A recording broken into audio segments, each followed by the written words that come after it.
Good afternoon, and welcome to the Alternative Dispute Resolution Certification Working Group. And as you just heard, the meeting is being recorded. Angela, would you please take the roll? Armstrong, Coulter, Here. Curtis, Here. Dinkin, Here. Dubois, Here. Ellis, here, Dr. Getz. Dr. Here. Getz, I do see you. Thank you. Yeah. Higuchi, Here. Hodgson, Here. Jones, Here. Kelly, Here. Kopaken, Here. Cruz, Lowe, Here. Judge Lucky, Palevsky, Here. Judge Pichon, Present. Robertson, Here. Tuckman, Here. Welch, Here. Yamshon. Here. You have a quorum. Thank you, Angela. And next on the agenda is the call for public comment. State Bar staff will attempt to call members of the public in the order that they appear in the attendee pool. Angela, would you please provide the instructions? Yes, for those participating by Zoom, you should have a function for virtually raising your hand. If you wish to address the working group, please click on that hand icon right now, and I will call you in the order that the hands are raised. If you're participating by phone, you can virtually raise your hand by pressing *9. Each speaker will have 3 minutes, and I will verbally alert you when you have 30 seconds remaining. So if you would like to make a comment, please use the raise hand function. I do see Mr. Kai on. Kai, your mic hasn't been enabled. Good afternoon. My name is Kai On. Sacramento, excuse me. Sacramento City Council used a UC Davis internship student to email me a fake police report about my father's death. I went to UC Davis Law School and submitted a letter to the Dean of the School of Law. However, the Dean ignored me. 26 years ago, political power controlled Sacramento Police Department and Sacramento DA office to make up a story about my father, Woon Kong On, was killed by hit and run. Right now, political power is controlling UC Davis Law School and State Bar to cover up Sacramento DA office, provide fake information. DA case number 99F08735. Fake defendant Jung So Fong killed Woon Kong On. I wonder how this committee can prevent political power from controlling State Bar to misuse the alternative resolution. If political power can control any policy in State Bar of California, the work of all the State Bar committee become no meaning. All members, please inform all California citizens about this incident and stop political power to control California justice and legal system. Thank you for your time. Thank you. Mr. Kai On, your remarks have been heard, and thank you very much for them. Angela, Is there are there? anybody else Yes. who would like to make a public comment? Please raise your hand. There are no more public comments, Judge Pichon. Thank you, Angela. Next, we'll move to the approval of the minutes. We are being asked to approve 2 sets of minutes. And first is the approval of the minutes from January 12th, 2026, the open session minutes. Is there a motion?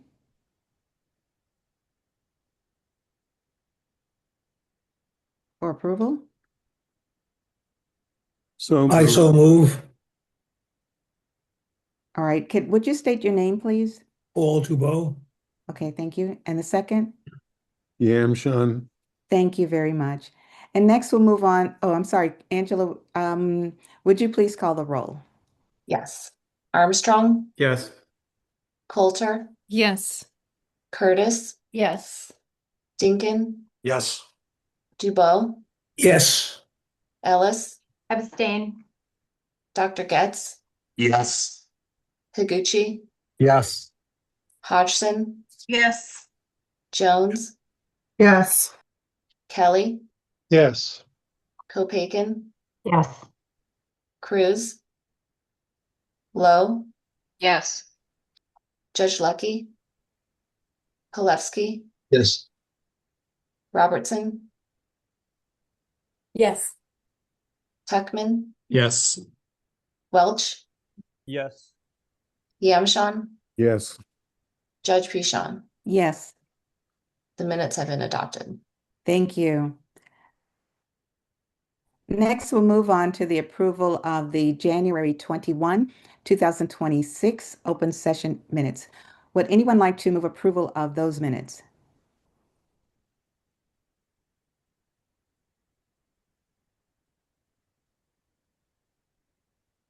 I'll go ahead. Sean. Second, That's Dr. Dr. Getz. Getz. Okay. Angela, would you please call the roll? Armstrong, Yes. Coulter, Yes. Curtis, Yes. Dinkin, Abstain. Dubois, Abstain. Ellis, Abstain. Dr. Getz, Yes. Higuchi, Abstain. Hodgson, Yes. Jones, Abstain. Kelly, Yes. Kopaken, Abstain. Cruz, Lowe, Abstain. Judge Lucky, Palevsky, Yes. Robertson, Yes. Tuckman, Yes. Welch, Yes. Yamshan, Yes. Judge Pishon. Yes, The minutes have been adopted. thank you very much. Next on the agenda is my chair's report, and I don't have a formal report to present today, but I do want to begin by acknowledging the substantial amount of reading that you were asked to review in preparation for this meeting. That level of commitment speaks volumes, and it has brought us to an important moment in our work. Today's agenda includes the final presentation and voting on the recommendations from the provider organization subgroup, the state bar ADR rules, and the ADRWG preliminary report and recommendations. These documents, the report and recommendations from the ADRWG, those documents collectively reflect everything that we have accomplished over the past year. Our goal today is to work through the entire agenda as this is our final meeting before these recommendations move forward for public comment. I want to be clear, our intention is to stay on track, but it doesn't mean that you won't be heard. And if there's anything you'd like to say, we'd love to hear it. It is very important. And I don't want to give the impression that your perspectives are anything less than valuable. So, on the contrary, the strength of this work is a direct result of the thoughtful, engaged, and diverse viewpoints each of you have contributed. We have done exceptional work together in developing a product that is both careful and meaningful. And today is about honoring that effort, bringing it to conclusion, and ensuring that it is ready to stand confidently before the public. And we have done that and we will continue to do that. Um, Next on the agenda is a staff report. Mia and Alan, does the staff have anything to report? Yes, I will comment very briefly, Judge Pichon. And I first would like to echo your comments. I want to thank the working group members for your hard work. There is a lot to cover today, and staff acknowledges that there were important items related to the rules and the report and recommendations that were posted yesterday. You've all been working very hard for the last year, or 2 days short, I think, of a year since our first meeting at the working group. The goal is to approve all the recommendations and to post for public comment. There will be an opportunity for everyone to participate also in the public comment period. The recommendations will be posted for a 60-day public comment period. And so after today, our next working group meeting, the plan is for it to be May 18th to discuss the public comments. We are planning to have at least 3 meetings to discuss the public comment period, May 18th, June 1st, and June 3rd, and you will get meeting invites for those. So again, thank you for your hard work. We appreciate it. Alan, I don't know if you wanted to add anything. I want to add my gratitude for all of your contributions and the time that you've put in. I also just want to make this suggestion. There are a lot of items on the agenda that will hopefully be approved, maybe some with changes, some without. To the extent that the working group can see its way to approve packages of recommendations, that will really help move things along. So where we can vote on, an entire document, or, at least a cluster of paragraphs of a document, that will minimize the amount of roll calls that are necessary and will be appreciated. One other thing comes to mind is you will all have the opportunity to make written public comments during the comment period. So comments that you may not make today, or that you may choose to hold on to in view of the time limits, you'll still have the opportunity to make those in writing along with other members of the public, and those will come back to your working group for discussion at the May and June meetings. So again, thank you all very much for all your contributions. Okay, thank you. Item number 2.1 is report and possible action on provider organization subgroup recommendations. This is being presented by Ms. Jenna Ellis, and if needed, with assistance from Alan Weiner and Mia Ellis. So, Ms. Jenna Ellis, would you please make the presentation? Thank you so much, Judge Pichon. I just want to start off by recognizing everyone, staff. There's a lot of work that went into preparing for this meeting. My subgroup, I think y'all may have seen from one of the documents that staff prepared how many times we've met and the amount of time and care, I think, is evident. That said, I'll start by just mentioning their names. That's Dario Higuchi, Katie Jones, Kim Lowe, Cliff Pilevsky, Eric Tuckman, and Chris Welch. And I have been so grateful for all the time and effort that they've put into this endeavor. The one thing I want to say off the bat is that some of the questions that we stumbled on at our final 3-hour subgroup meeting relate to some, I might call them core issues or questions. And so I do hope that we have time for some robust discussion on when we get to those. But I think as staff and the judge have mentioned, I do appreciate and respect how limited our time is. I will endeavor, we can try to endeavor together to get through the subgroup recommendations in 90 minutes. I did send out a very brief set of slides. I don't think it's necessary to put them on the screen, but we can throw them up there if you want. I just wanted to mention that slide 3 is my brain and vision of what order we will walk through some of the ethics standards issues that were presented, as well as a couple final matters on the other 2 attachments that were provided with the provider recommendation subgroup report. And that includes for program administration requirements and baseline eligibility. So with that in mind, I think that the best place to start would be, Mr. Weiner, if you'd be so kind to pull up the current draft of the ethics standards. And in particular, y'all might have seen that ethics standards 3 and 9 were two that the group was able to generally reach consensus on. And so I'm hoping, rather, I would invite comments from both the subgroup and the entire working group on 3 and 9 first, and see if there's any questions that we can answer on these. And just at a high level, number 3 is quality of practitioner services and practitioner independence. And 9 is marketing.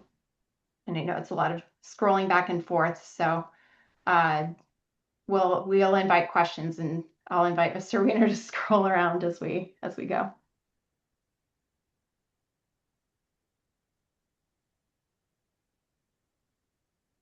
If there are no questions or comments, we can do one of two things. We can continue on with some of the other sections that we have in here, but I do wonder, given that there are some areas where we were not able to reach consensus, if anyone would like to make a motion regarding ethics standard 3 and 9, either from the subgroup or otherwise.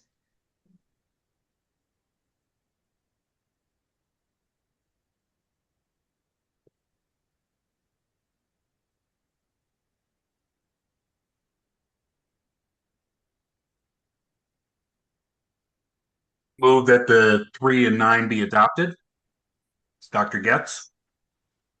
Thank you, Dr. Getz. Anyone with a second? I'll second Chris Welch. Thank you, Mr. Welch. Judge Pashon. Well, I guess at this point in time, is there any additional discussion on these two items? Judge Pashon, I'm not hearing any further discussion. Thank you. Hearing none. Angela, would you please call the roll? Armstrong, Abstain. Coulter, Yes. Curtis, Yes. Dinkin, Yes. Dubois, Yes. Ellis, Yes. Dr. Getz, Yes. Higuchi, Yes. Hodgson, Yes. Jones, Yes. Kelly, Yes. Kopaken, Abstain. Cruz is absent, Lowe, Yes. Judge Lucky is absent, Palevsky, Yes. Robertson, Yes. Tuckman, Yes. Welch, Yes. Yamshawn, Yes. Judge Pishon. Yes. The motion carries. Thank you. Thank you, Ms. Judge Ellis? and Ms. Marlaud. Next, we're going to move to Ethics Standard 6. I wanted to share that after sending some of these materials out, including both the slides, including the slides, we realized that there appeared to be an error in that the subgroup reached a consensus not to include what is currently numbered as 6B, shown here in red. We also had a member of our subgroup identify a inconsistency in some of the language used in these. In particular, 6E refers to disclosures by the provider organization. As you'll see, that we've made this more generalized to refer to the disclosures referenced in the earlier sections. And then finally, there's one more point with Ethics Standard 6, and I would invite Mr. Palevsky or Mr. Weiner to present their proposals, if any, for an additional subsection for Standard 6. You know, if I can just start with a brief introduction. So, as Ms. Ellis indicated, there was a consensus. Well, the majority voted at the last subgroup meeting to delete B, and regrettably, that was not deleted from what was sent out to the working group. Mr. Polewski did have a proposal for an alternative version, and so of B, and so I'll defer to Mr. Polewski for that discussion. Thank you very much. As to the deletion of B, I guess it depends on how you define consensus. There are the providers and me, and I absolutely did not agree with this. The significant reason I thought B was important is because the other disclosures only apply in consumer cases. And the most fundamental disclosures that a provider has to make has to deal with financial relationships, especially financial relationships other than the provision of ADR services. It's inconceivable to me that there would not be an ethical rule dealing with the disclosure of actual financial relationships, consulting relationships, and I strongly oppose the elimination of B. So it was because of that that I proposed other language that would impose on providers an obligation, and this language tracks what's in the arbitrator ethics standards already. Just for background, the reason that Ethics Standard 8 imposes these obligations on the arbitrator is because when those rules were created, the only authority the Judicial Council had was to develop ethical rules for arbitrators. They did not have the authority to develop provider rules. Now we do. So it's important to realize that all of the important disclosures that are in sub B only apply in the limited case of consumer arbitrations. And I can tell you that consumer arbitrations does not cover a vast number of arbitrations. I've had employment cases that are not covered by that. So I really urge that B be reinstated so that in any arbitration, if there is a financial business relationship, consulting relationship between the provider and a law firm, provider and a client, that it be disclosed. I don't think there's anything more fundamental than that. Unfortunately, B had been in our draft for weeks, maybe even months, and it came up with about a half hour to go in our last meeting, and a vote was taken, and it was 6-1, the providers and me. So I really want to put this to the working group. I think it is absolutely fundamental. And I can't understand why anyone would oppose providers having to disclose significant income or business relationships with a party or a lawyer. If B is going to come out, I proposed an equivalent alternative, which basically says pretty much the same thing. Because it's just inconceivable to me that we're not going to require a disclosure of financial relationships. I can't think of any other greater conflict. And it sort of undermines everything we're trying to do here to not recognize it. Thank you, Mr. Polewski. Ms. Jenna Ellis? Thank you, Mr. Polewski. Would anyone else from the subgroup like to respond to Mr. Polewski's comments?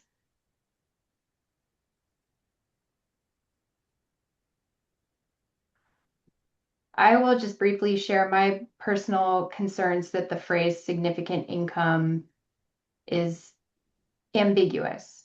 And so that was in large part a reason for my hesitation with this section. I'll also note that Standard 8 uses this preliminary language, past, present, or currently expected financial or professional relationship or affiliation in its preamble to one of its subsections. And that subsection then lays out specific items that must be disclosed by the practitioner regarding the arbitrator, the provider's relationship to the parties. And so those were two of my stated concerns. I think, as Mr. Polewski mentioned, we've had some time constraints in having these conversations, and I would suspect that there was a possibility to reach consensus if we had had more time, but it's for that reason that we invite the working group to weigh in on your thoughts. Mr. Weiner. Just a quick question to Mr. Polewski. So you're what I've called alternative B here is very similar to the language that the subgroup struck in B. Do you want to address the difference, and do you have a preference for which of these two versions you would like the working group to consider? I don't have a significant preference. B had been in our draft for weeks. The word significant is all over the existing ethical standards. It was a compromise. I thought a flow of income would be used. In our group, people suggested that could be loosely interpreted, so we agreed to use significant. I don't really have a preference between the two. I'd rather keep B in, but if not, then I'll go to the alternative. I don't think it's a dramatically different definition. Okay. Then, Ms. Ellis, I'm going to go back to you and see what you would like to do. Invite other comments or ask Mr. Polewski if he has a motion. Thank you, Judge Pashon. I would love to open it up to the working group at large, but if there are no other comments, then I would defer to Mr. Polewski. Yeah, I actually like B better because it actually talks about professional relationships. And I think that's really where some of the problems have been in the past. I can't identify too many going on right now, but consulting relationships and other business relationships. And I think that's an important concept. So I think Alt B is a better version of what we should be trying to get at. So I don't know how you go forward at this point, whether we make a motion to include Alt B instead of what has now been stricken as the old B, but that would be my motion, if that's appropriate. Okay, so what is your motion for the B that was existing previously? Well, it's been taken out. Alan and Jenna acknowledged that it was stricken, even though it's in this document. At the last moments of our meeting, it was stricken. That's okay. I'm just asking what language do you want to use, even though it's green highlighted language right there on the screen. Green? Right. Is your motion? Yes. Okay. All right. I see some other hands, Ms. Ellis. Dr. Getz? Thank you. Ms. Ellis, I don't know if I heard you correctly, but I think one of the things you said is you felt that at least some of this was covered by another place or some other rules. And would you have the ability to show us where you think it is covered? I don't know if you or Alan has that handy.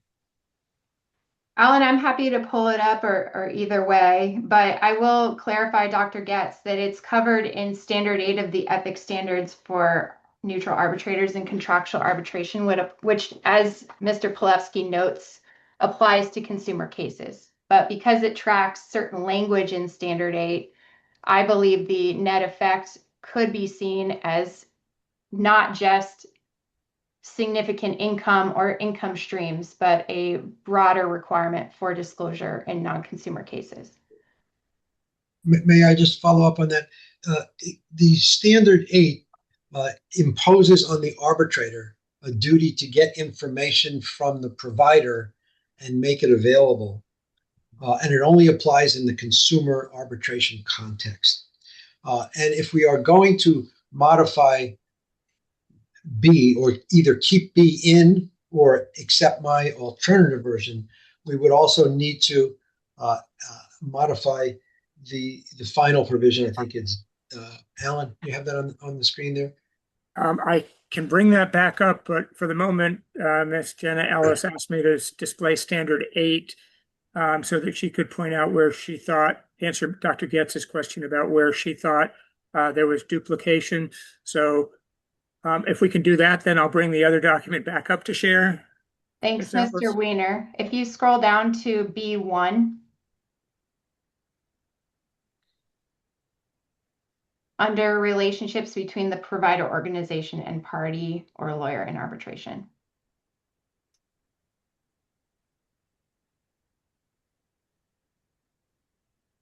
And we're just trying to make that apply to all arbitrations, not just consumer arbitrations.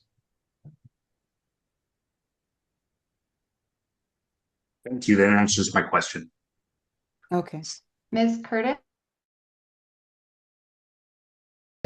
Inquire about the objection to the word significant income and wondered if the subgroup had any conversation about how to qualify that in a way that would make it more precise. But then after looking at the standard 8, I was wondering if that's ever been a problem in the context in which that standard has applied.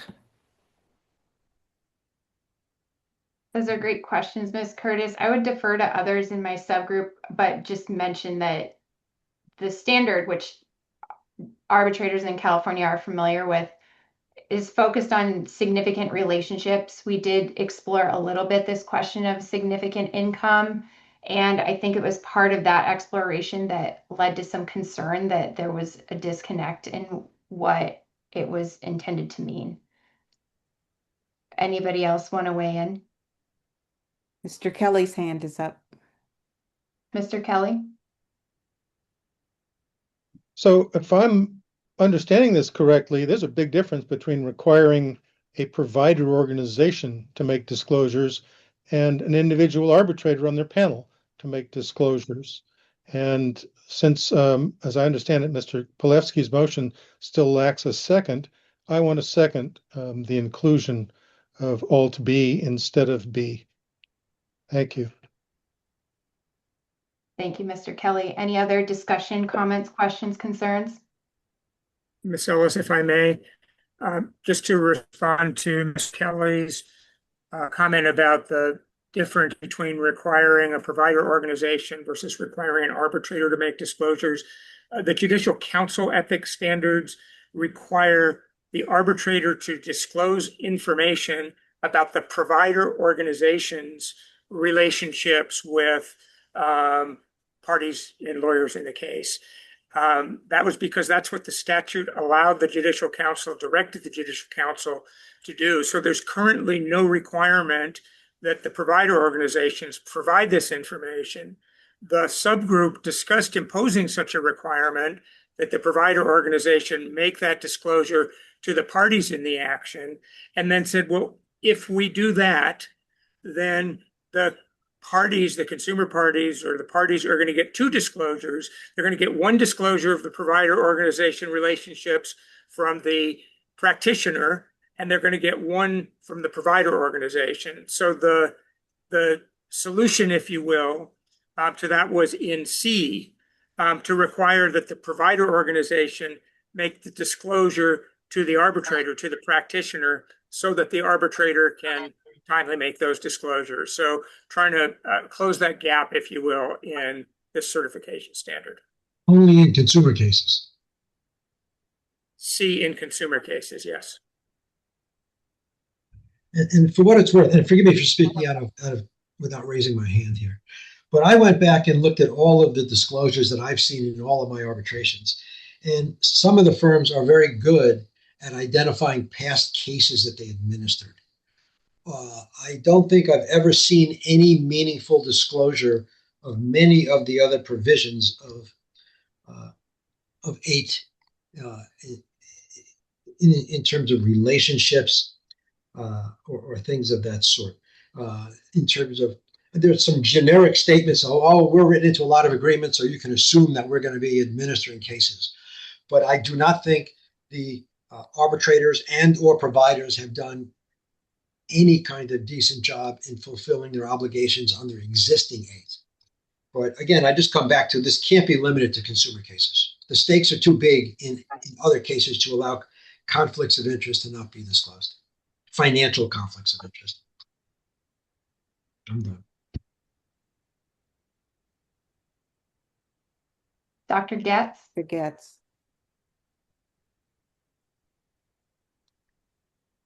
You're muted, Dr. Getz. Mr. Palevsky, thank you.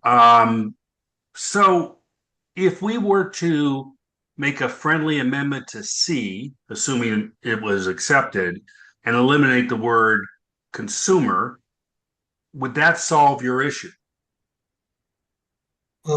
Yeah. Okay.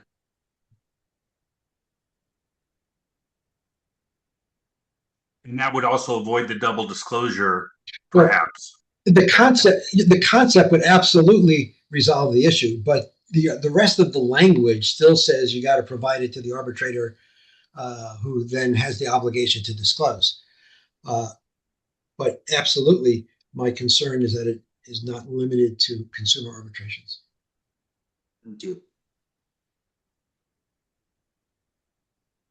Is there any other discussion or thoughts? Mr. Kelly, as the second on the motion, do you accept the friendly amendment as well? If Mr. Palevsky does, I certainly do as well. Thank you. Any other comments, discussion, questions, concerns? Judge Pashan, hearing none, I would defer to you and Ms. Marlad. Okay, thank you. So then, Mr. Pileski, it looks like the current B would then become, C would become B. I don't mess up the other lettering, but I guess if you take out B, that's correct. Okay, and is that your motion? Sure. And then we have to go down to E. Wait, let's take one at a time. Mr. Weiner, is there any issue with moving C up to being B and then with the word a consumer being stricken and the language would be in any arbitration? Is there any difficulty or problem with that? I would defer to Mr. Palevsky as far as whether there's substantively a problem. There's no problem with making that change in the document here. I'm just not, at the moment, I'm not sure whether all of the requirements in Standard 8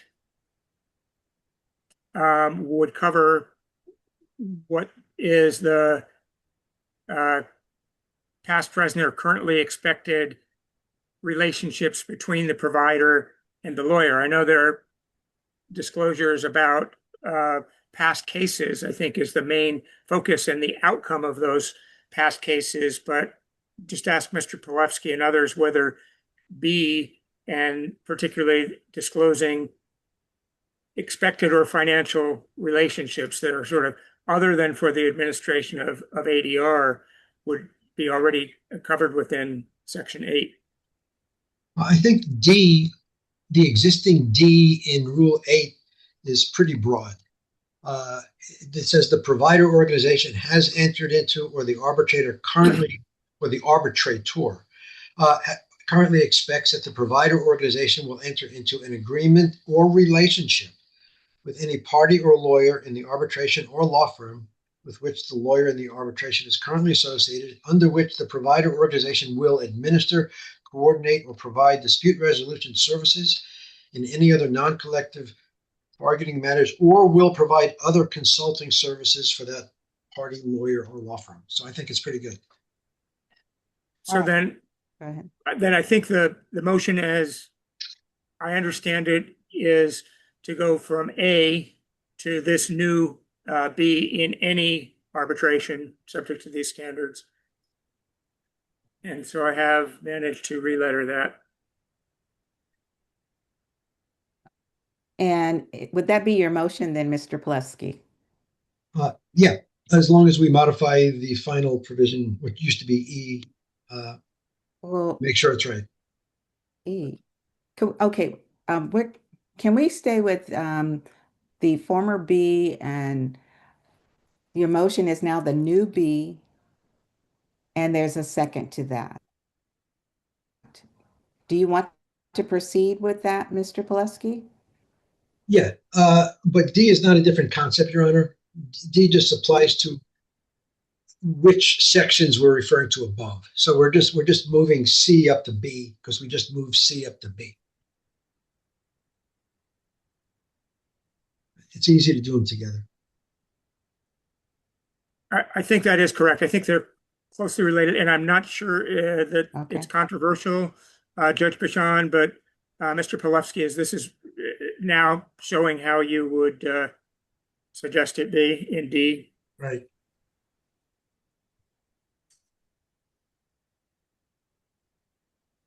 Maybe the motion could be amended to incorporate this as to incorporate, I guess, all of 6 As amended. proposed as it's amended. Yes.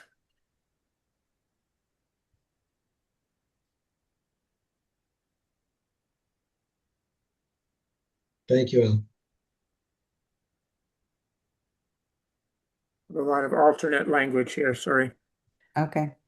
All right. And then what comes out at the top? So all of this that's shown in Okay. strikeout and underline, I can remove that now so that we see it in clean Oh. text. Thank you. Okay. Now, I think that's clear what the motion is, and it's been seconded. Am I correct with that? Okay. Then I'm going to ask Angela to call the roll.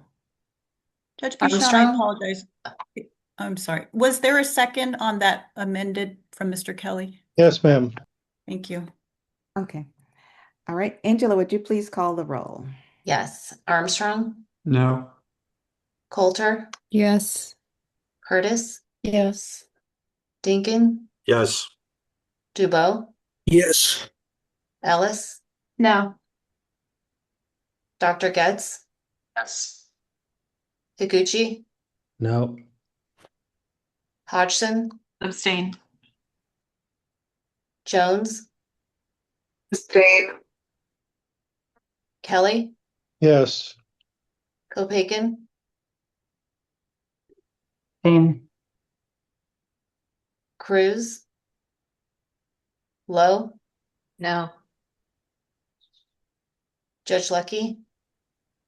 Pilevsky? Yes. Robertson? Yes. Tuckman? Abstain. Welch? Yes. Diamashon? Yes. Judge Pichon? No. That's 10 yeses, 5 noes, and 4 abstains, so the motion carries. Thank you. Thank you. So next up is, sorry, hold please, 1 second. Ethics Standard 1C. And this is the definition of ADR. As you'll see, there are 3 proposed alternatives. Does anybody have any questions about these proposed alternatives? Any thoughts that they'd like to share?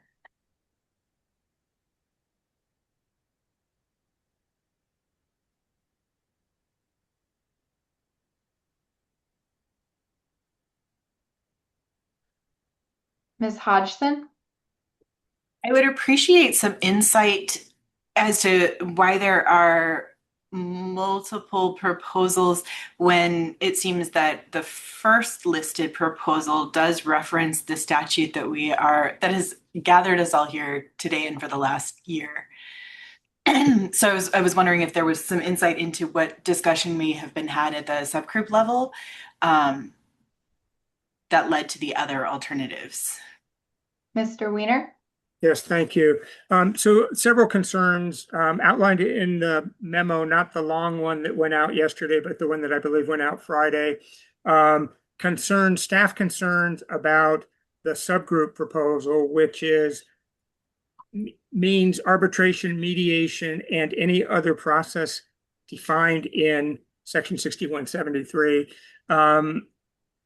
Staff has concerns globally about incorporating other provisions into the ethical standards so that a person who wants to know what ADR is would need to go, to the conference table and open multiple books to determine that. And that applies to several of the provisions that we'll mention here. More significantly regarding this definition here, first of all, the processes are not defined in section 6173. It says ADR means arbitration, mediation, conciliation, or other non-judicial process that involves a neutral party in the decision-making process. And excuse me, I probably paraphrased that, if not exactly, but to highlight the concerns that staff has about that, the sort of catch-all language, if you will, in the statute, non-judicial process that involves the neutral and the decision-making process. Some ADR processes do not involve the neutral and the decision process. Some are intended to facilitate conversation, and that's really what the neutral's role is limited to. The statutory list of arbitration, mediation, and conciliation doesn't include important ADR processes such as neutral evaluation, restorative justice processes, and other kinds of processes that I think should be directly referred to in the definition of ADR. And finally, the language non-judicial process in the statutory definition has already caused uncertainty among this working group. For example, is a court ADR process a judicial process, or is it a non-judicial process? And so those are the concerns that staff has with the subgroup proposal that I have highlighted here. Staff has proposed two options here. I'll go with option number, staff alternative 2. First, this was actually initially made by Mr. Tuckman, and that definition would include a process overseen by a temporary judge, a referee, an arbitrator, a neutral evaluator, a special master, a mediator, a settlement officer, or a settlement facilitator. So staff believes that definition is more comprehensive by including the other processes, and it doesn't raise the issues about what process involves a neutral in the decision-making process and what is a judicial and non-judicial process. Staff would be fine with alternative 2 if the working group wanted to take that approach. The first staff alternative comes directly out of Rule of Court 3.800, which defines ADR processes for the purpose of court-connected dispute resolution processes. And it avoids the issue about what is a non-judicial process by talking about other than formal litigation. And it avoids the issue about saying that the neutral is in some kind of a decision-making role by saying that the neutral assists the parties in resolving their dispute. So staff feels that the version based on 3.800 is preferable, but is also thinks that the staff alternative 2 based on Mr. Tuckman's suggestion is preferable to the subgroup definition that would incorporate by reference. One other observation that I'll just make about this comes as a recommendation from the provider organization subgroup, because the provider organization subgroup was developing standards for ADR neutrals. Really, whatever definition is settled here will guide the entire certification program. This definition will go into the rules that were attached. You'll see that the rules for the definition of ADR indicate that it's pending discussion of the working group. So this is not just related to provider organizations, it's related to the entire certification process Thank you. Ms. Kopaikin? Hi, thank you. I would just second something that Mr. Weiner said, which is that the language of the statute in talking about a non-judicial process has been something we've talked about before, and it was one of the things that I think I had made the suggestion that perhaps this was an area that was ripe for some clarification of the statute so that we know where the lines are intended to be drawn, since that is certainly not clear to me and perhaps not to others.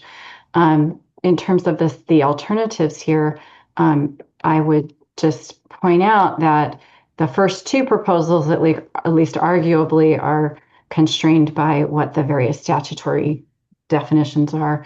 The second staff alternative actually, I think, would include things like magistrate judges who are serving as settlement officers.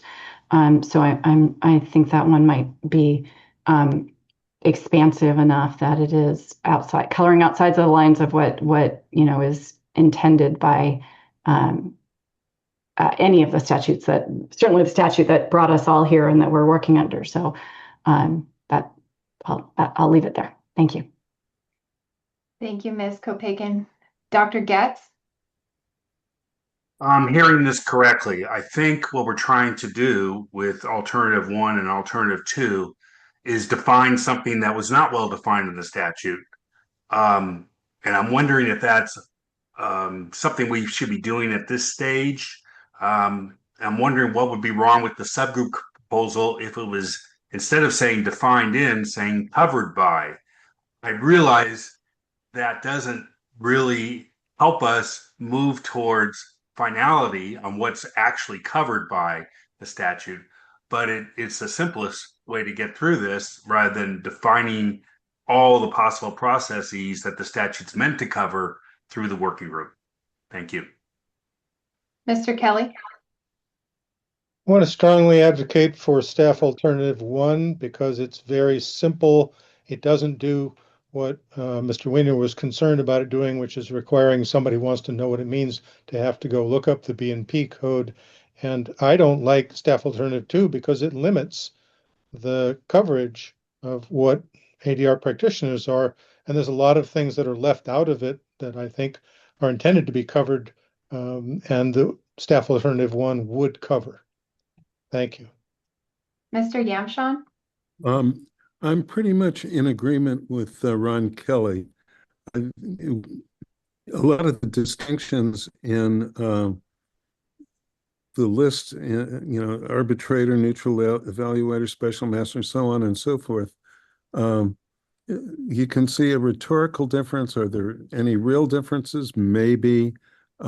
Some counties, the settlement conference volunteer lawyers are called judge pro tems, so we get to call ourselves judge for a day, things such as that. But I think defining it by process is probably a good idea. We won't have the language that it is based on the rule of court, hopefully, because anytime you throw in a statute, a lawyer is going to be able to construe the statute one way or another. So I would leave it as defined as a process other than formal litigation, etc. Thank you. Ms. Curtis? Yes, I apologize if I missed something, but we have addressed two of the ADR practitioners, but left all of these others, some of which have been enumerated, or many were enumerated in number 2. And I don't know what the plan is to move beyond the arbitrators and mediators in terms of practitioners to develop ethical standards and qualifications. And so I just would like to know. If I can speak to 2 issues that have come up. One is, so the working group, it was recommended by staff early on that the working group focus on arbitrators and mediators. Those are the 2 primary ADR processes, and the statute specifically referenced ethical standards for those kinds of practitioners. So we thought that the working group probably had its work cut out for it, and I think time has proven that correct. In just coming up with certification standards and tiers for arbitrators and mediators and provider organizations. But it is contemplated that at some point in the future, the state bar may establish certification standards for other types of ADR practitioners. The other thing that I think to Ms. Kopekin's point, there has been discussion in the working group about seeking statutory amendment of the definitions, and staff is continuing to explore whether that might be possible. There are a number of respects in which the statute might be clarified, and whether and when that happens is to be determined. But I think probably everybody who's been on this working group for a year recognizes that there are some room for improvements in the current statutory text. Mr. Yamshan? Thank you. I would be real careful before we think we can depend on the legislature to clarify something that we do. The reason we exist is because of a misunderstanding by the legislature after an article in the Los Angeles Times. Once you get into the legislative process, it can be real messy. And as you know, you will often end up with something very, very different than what was intended in the first place. And I have to constantly think of Bismarck's observation that anyone who loves law or sausages should watch neither being made. So I would be very careful before we think that we can have the legislature fix anything for us. Thank you, Mr. Yamshan. Any other comments? I'll just note that given that staff has expressed a possible path towards seeking legislative amendment, and hearing Mr. Yamshan's point true, but given that the definition that's governing this working group could change, the legislative definition was one of the reasons that the subgroup was choosing an incorporation by reference path forward. Dr. Getz? So the subgroup then, if it's still choosing to go ahead with its proposal, accept a friendly amendment by instead of any other process defined in California Business and Profession Code 6173, any other process covered by California Business and Profession Code 6173. Thank you. I suspect that's the case, Dr. Getz. Would anyone like to make a motion?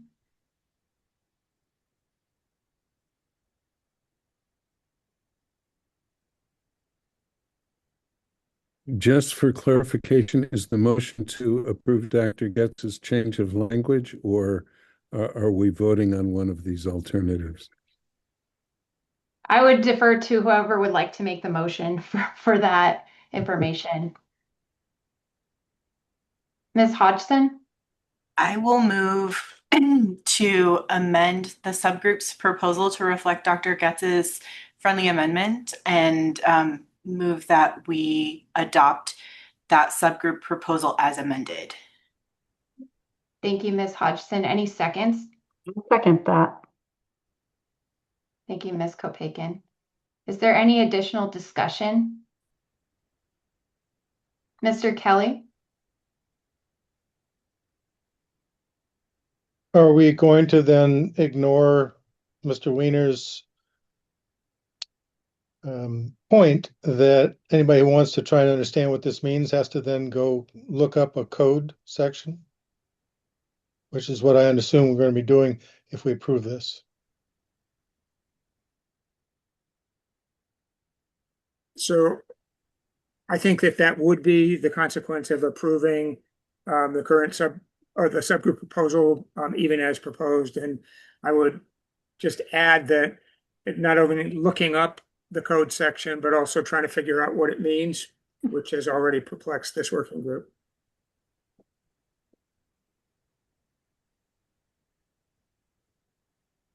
Ms. Robertson? There a world in which those two could be combined? And then we have sort of like a generic understanding that the average layperson can understand, but we're also still covering and referring to the code. I don't know what happened in your, subgroups, why these were separated and couldn't somehow be combined.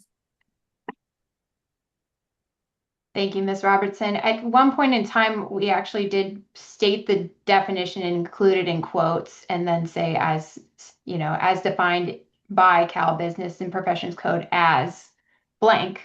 But in part recognizing comments from the staff that they might be seeking amendment of the statutory definition, some concerns were raised that would ultimately lead to an inconsistency between the ethics standards and the statute. I'm just bringing over the statutory language here in case anybody wants to try and craft a combination.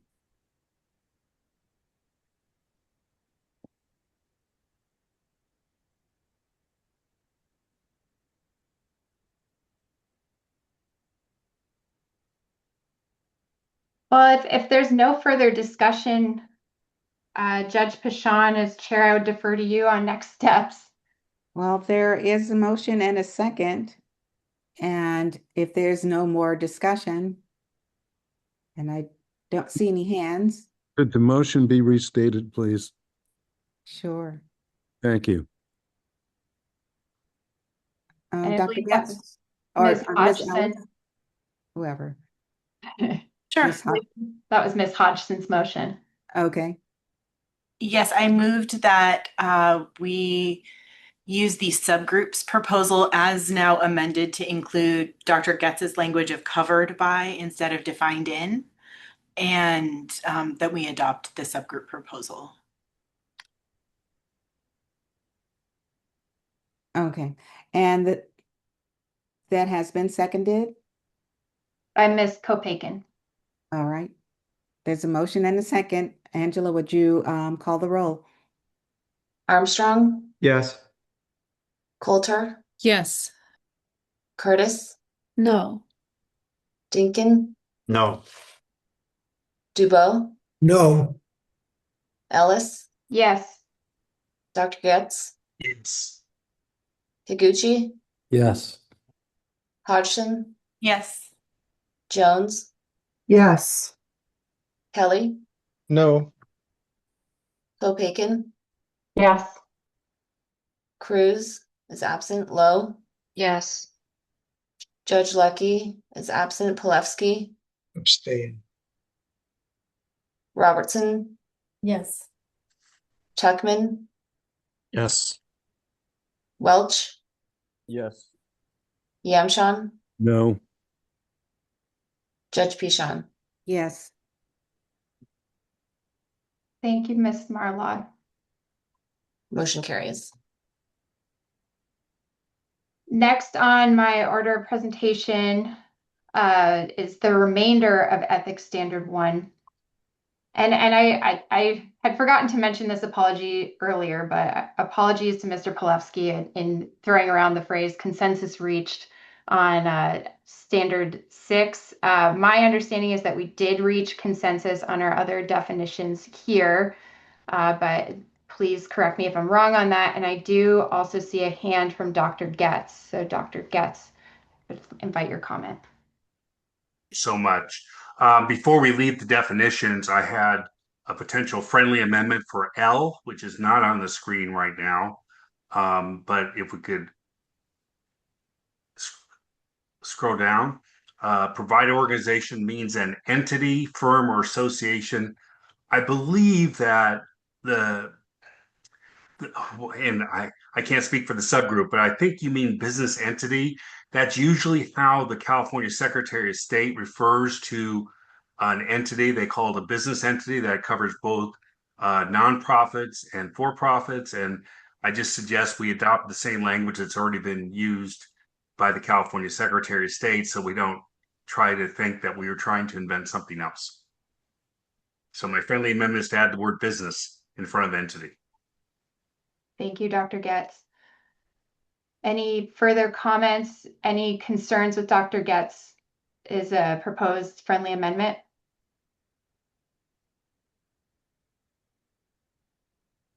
Would anyone like to make a motion? Ms. Kopakin. I'm sorry, I may have just missed it. Dr. Getz, does this mean, are you intending to exclude, I think you said you were intending to exclude nonprofit no, okay. Sorry. I just wasn't sure what we were excluding here. Sometimes the formation of the entity doesn't necessarily mean anything to me. So, okay. Thank you.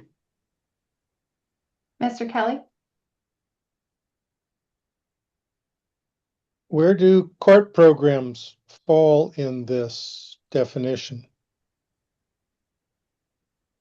That's a great question, Mr. Kelly. This definition originally came from a definition adopted by the ethics standards for neutral arbitrators. That definition does state that dispute resolution provider organization means any non-governmental entity. And it does say not entity rather than business entity there. In prior full working group meetings, I believe we discussed that at suggestion of staff, that word non-governmental be stricken in order to leave open the possibility if a court program would wish to seek certification. And that's why I'm raising the issue, because when you talk about a business entity or firm or association, I don't think a court program that would want to be considered a provider organization, if there are any, would be covered under this definition. So I wouldn't want to have a backdoor decision on that issue, barring court programs if they wanted to become provider organizations under the statute. And if we're going to do that, we ought to do it with our eyes open. I think adding business excludes court programs, if I understand the term correctly. Thank you. Thanks, Mr. Kelly. Ms. Kopakin? Yeah, I guess I'm equally concerned about backdoor purporting to exercise jurisdiction over governmental agencies that we don't have, but I've raised that issue before, but I just want to reiterate that. And I think the statute does not cover, my view is that the statute doesn't cover the court programs. Thank you, Ms. Kopakin. Mr. Weiner, do I see a hand? Yes, thank you. Just wanted to mention that the idea of deleting non-governmental as the qualifier of entity was also to allow other programs, not just courts, but if the Department of Fair Employment, Housing Department, other government agencies that have ADR programs wish to become certified. I think the working group and subgroups notion was that they shouldn't be precluded from becoming certified by the definition of provider organization. Thank you, Mr. Weiner. Any other comments, questions, concerns? Dr. Getz? Briefly, I noticed Mr. Weiner has made another change, business or public entity, and that certainly, I think, would address some of the concerns that have been raised. Thank you, Dr. Getz.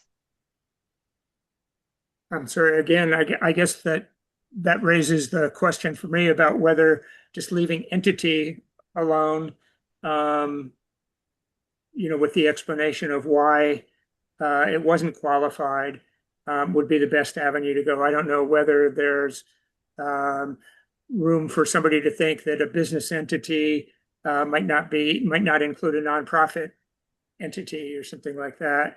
And so maybe just the original subgroup recommendation of entity was the sweet spot. Dr. Getz? I intend this to be a long conversation, so I'm ready to withdraw my friendly amendment. Subject to anybody's else's comments. I will say that I'm not sure an entity has any real definition other than on Star Trek. So, any of that, but I'm happy to withdraw because I don't think it envisions this much conversation, and I can make any comments as a public member when we send this out for public comment. Thank you, Dr. Getz. I am not sensing much more discussion coming down the pike.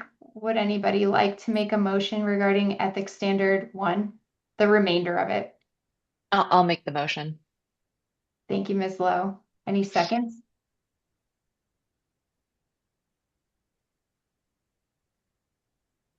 I'll second. Thank you, Mr. Tuckman. Angela, would you please call for the vote? Armstrong, Yes. Coulter, Yes. Curtis, Yes. Dinkin, Yes. Dubois, Yes. Ellis, Yes. Dr. Getz, Yes. Higuchi, Yes. Hodgson, Yes. Jones, Yes. Kelly, Yes. Kopakin, Yes. Cruz, Lowe, Yes. Judge Lucky, Pulewski, Yes. Robertson, Yes. Tuckman, Yes. Welch, Yes. Yamshan, Yes. Judge Pichon.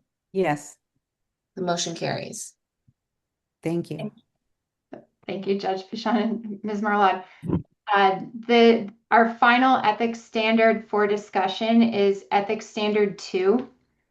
And for this ethics standard, we also have alternative subgroup and staff proposals. Ethics standard 2 addresses questions of the applicability of these ethics standards to provider organizations.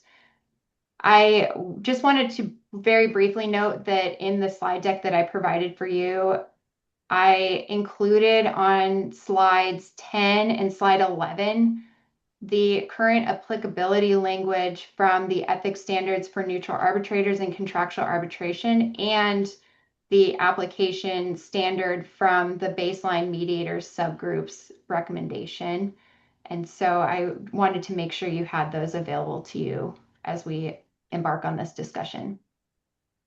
Mr. Weiner or Ms. Mia Ellis, would either of you like to present any comments regarding the staff proposal or either proposal? Sure, I may. So the Judicial Council ethics standards, which would be incorporated in terms of applicability in the subgroup or by the subgroup proposal, by A1, are strictly limited to cases that are services arbitrations performed in California or subject to California law.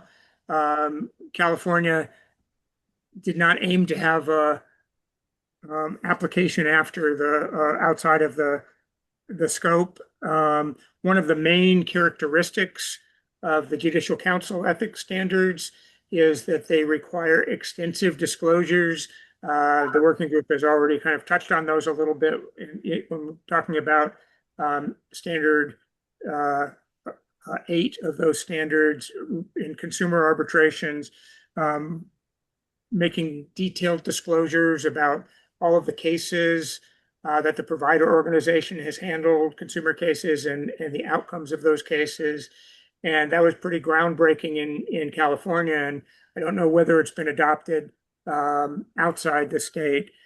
Staff agrees that these ethical standards for certified arbitrators should not require arbitrators to make those extensive disclosures that are required by the Judicial Council standards.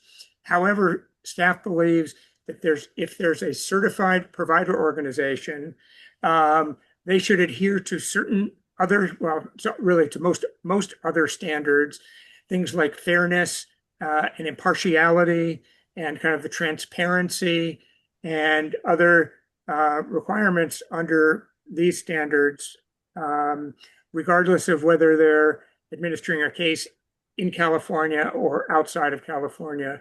If an arbitrator doesn't observe standards of impartiality and fairness in administering cases outside of the state, that's going to reflect, we believe, on the state bar and on the certification program, because people are going to look at the provider organization's website. They're going to say, oh, you're certified by the state bar. We can have some trust and confidence in you, regardless of whether your services are in California or Arizona or New York or Nevada.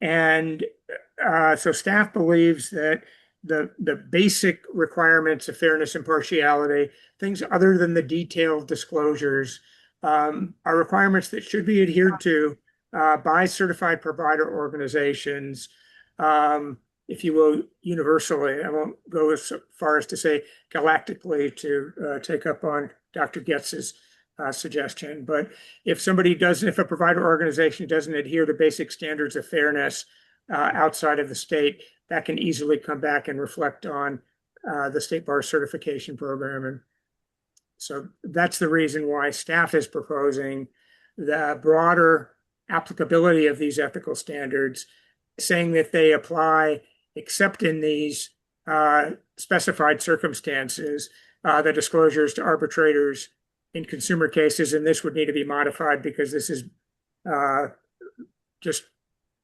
been expanded to include non-consumer cases, but also declining to provide services in cases where a provider organization is required to decline in California, and also excluding a requirement to disclose the applicability of the state bar complaint procedures, because the state bar is not really shopping for complaints from out-of-state parties who may feel like a provider organization has violated its duties. Thank you. Mr. DeBow? I just have a technical amendment in the event that we adopt the subgroup proposal. I noticed that A1 and A2 applied to where these rules apply, and A3 and A4 are where they don't apply. And I think they should be separated so that I would change A3 and A4 to B1 and B2 and make B C. If I can clarify, Mr. DeBow, so 3 and 4 are not saying when the standards don't apply. They're saying when the ADR service is not an arbitration or is not a mediation, but the case is the service is in California or governed by California law. So Okay. what they're saying is that the ethics standards don't apply, judicial council ethics standards don't apply, Yeah. and the rules of conduct don't apply. But if it's a neutral evaluation program conducted in California, these ethics standards would apply under the subgroup. Yeah. Okay. I misread that. You're correct, Alan. So I'll withdraw my comment. Thank you, Mr. DeBow. Mr. Kelly? I've read the subgroup proposal a lot of times, and maybe if I'd been in the group listening to it for hours, I'd understand it. But if I'm a consumer trying to understand what this means, I don't. And I'd like to move the staff proposal. Thank you. Mr. Plevsky?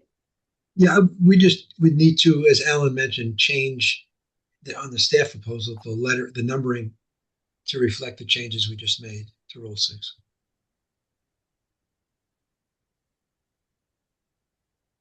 Any other questions, comments, thoughts?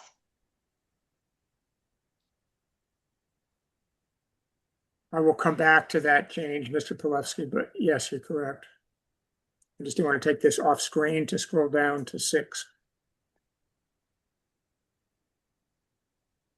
I'll note that the carve-outs that the staff have indicated include disclosing the availability of state bar complaint procedures, but they would be open to accepting complaints for, say, a mediation that took place in New York with a New York-focused matter.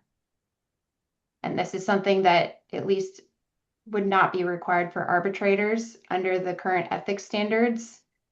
I mean, query, and I do think it's worth drawing to folks' attention, whether it would apply for our baseline mediators, given the recommendations regarding those ethics standards. Mr. Tuckman? Thank you. Just because I was one of the people who spoke up with raising concerns about the staff proposal earlier, and although I'm saying this in my individual capacity, really, I do want to make clear that the reason for my concern is for providers with a large footprint, in California, but certainly outside of California, other parts of the United States, other parts of the world. The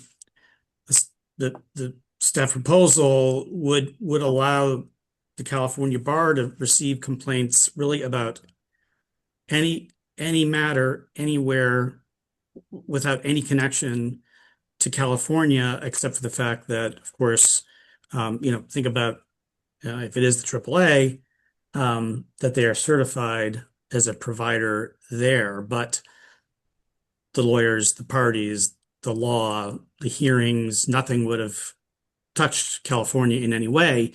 And it subjects quite a significant amount of activity.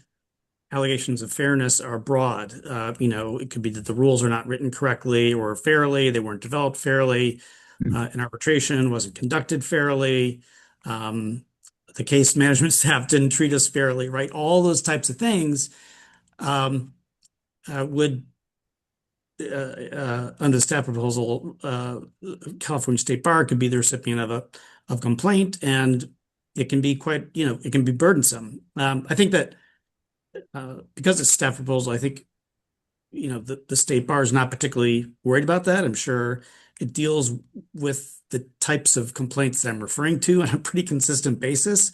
But yet, in terms of an organizational step, it's quite a commitment to open itself up for complaints, regardless of any connection to California.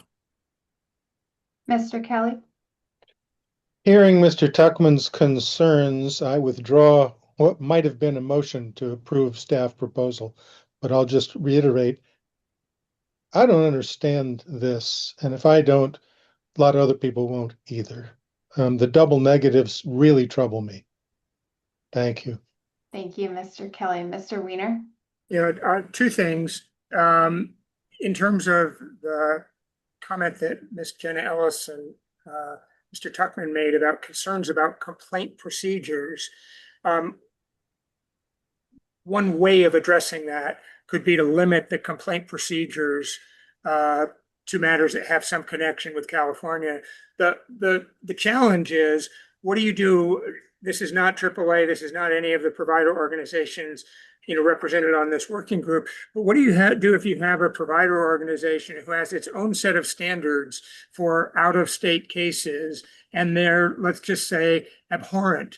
And so you have a certified practitioner, a certified provider organization who is engaging in abhorrent marketing or breaches of impartiality, et cetera, outside of the state of California, and the state bar has no way to revoke or address the issue with them because there's no complaint procedure. So I understand the challenge of the balance. I could see trying to somehow limit the complaint procedure to address that. And then I also wanted to address Mr. Kelly's comment about making the statute easier to understand, especially for people who haven't been participating in a year's worth of working group meetings. The ethics standards for neutral arbitrators essentially say that they apply if the proceeding is conducted in California or subject to California law. So, and the rules of conduct for mediators could be so limited, as Ms. Jenna Ellis has also suggested. And what you could therefore do is you could just say the ADR service is conducted in California or governed by California law, and then you could dispense with a lot of words and confusion here. Thank you, Mr. Weiner. Mr. Tuckman? I just want to make clear also that I fully recognize the challenge that the California State Bar cannot be certifying provider organizations, and yet not have the ability to identify or learn of conduct that might be of a concern. I think that another way of getting that, though, if that's something the State Bar wants to do, is to at least provide upfront some threshold that would be publicly available, understandable, that the State Bar would use to consider or investigate complaints, things that would exclude things that are clearly just an attack, maybe on a settlement or an award, or that fall into just the generally accepted practices and role of a provider organization. I don't know that you can do that in these standards, and I don't know if the State Bar does that in other contexts. But if there was some assurance regarding how the State Bar would treat complaints that might be frivolous, that might go a long way as well. Thank you, Mr. Tuckman. Dr. Getz? Wanted to acknowledge Mr. Weiner's concern and just remind everybody that part of our charge and part of this group's responsibility and part of what's going to go on here is that these standards are going to be reviewed every couple of years. So if there were abuses to the extent that Mr. Weiner suggested, we can come back and revisit that when that happens, rather than trying to address it all up front. All we're trying to do today is get something out for public comment. So I just wanted to mention that passing. Thank you, Dr. Getz. Mr. Kelly? Unless some of the more learned people here tell me different, I really like the proposal that staff has just put up, which is really simple and easy to understand. That one sentence, I think, covers everything that the two proposals were trying to address, and it's understandable by a layperson. So I'd like to move that if that's appropriate. Thank you, Mr. Kelly. Is there a second for Mr. Kelly's motion? I will. Thank you, Mr. Pilevsky. Any additional discussion? Ron, can you state your motion with more specificity, please, that we are moving to pass? And I move that we adopt the standard that's up on the screen now, which says these ethical standards. Now it's blocked. I can't read it. Sorry. okay. I got it. That's fine. Thank you. Apply to ADR services administered by a certified provider organization when the ADR service is conducted in California or governed by California law. Yeah, there's just been so much back and forth with this staff proposal and that and the subgroup. I get confused easily. Thank you for restating it, Mr. Kelly, and thank you, Mr. Yamshan. Judge Pichon, Yes. I think I can turn it to you. Thank you. There's been a motion and a second. Angela, would you please call the roll? Armstrong, No. Coulter, Yes. Curtis, Yes. Dinkin, Yes. Dubois, Yes. Ellis, Abstain. Dr. Getz, Higuchi, No. Hodgson. No. Thank you. Higuchi is no. Thank you. Hodgson is no. Hodgson is no. Jones, No. Kelly, Yes. Kopaken, No. Cruz, Lowe, Abstain. Judge Lucky, Pilevsky, Yes. Robertson, Yes. Tuckman, Abstain. Welch, Yes. Yamshan, Yes. Judge Pichon. Yes. 11 yeses and 5 noes. The motion carries. Thank you, Ms. Marlott. That concludes the provider ethics standards. Judge Pichon, it's 3:30. I just wanted to check in with you. Do we have adequate time permitting for me to move to our other two attachments. I suspect it will go quickly, but I wanted to confirm with you. Yes, you do. You have until 4 o'clock, so yes, there's time. Great, thank you. Mr. Weiner, when your time permits, the next point that we'll be turning to is the definition of California-based panelist. California-based panelist was a phrase that was used by the subgroup in brackets in various places, both in the tiers document that the working group previously approved, but also in other documents, including for, I believe, administrative requirements and baseline requirements for provider certification. And so at staff's suggestion, we wanted to come back to you with a proposed definition of California-based. Mr. Weiner, I believe you have it in a couple of places at the bottom of attachment 1 or attachment 2. So I'm in Appendix C right now, which is one of your documents, the certification requirements. I can also open the other provider organization.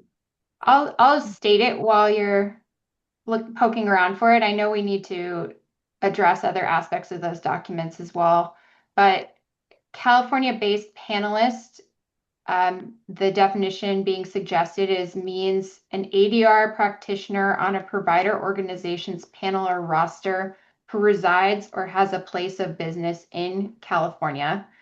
I'll be honest, members of the working group, this was discussed, I think, at hour 3:20 by the subgroup shortly before we were concluding our conversations. And I was uncertain on this definition, but I would invite other members of the subgroup or the working group to share their thoughts. Miss Alice, before we do that, I have to correct myself. I said 4 o'clock, but it is 3:45, and thank you. That's what you were referring to. No problem. Thanks, Judge.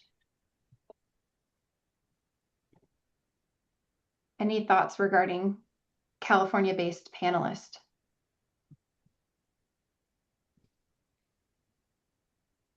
A part of my concern with this phrasing that we're presenting to you is that I can imagine a scenario where a member of a provider organization's roster, a panelist, resides in California, but does primarily non-California work, maybe work that's not related to the applicable ethics standards for certification.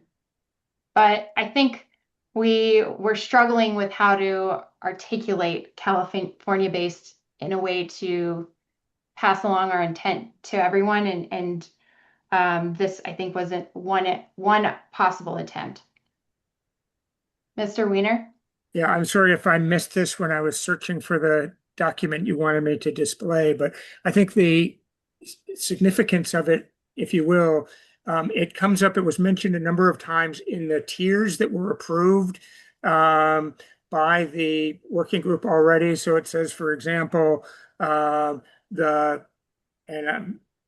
is not an exact quote, but it says the provider organization requires its California-based panelists to fill in the blank. And so we're trying to talk about who those tiers apply to. And then it also appeared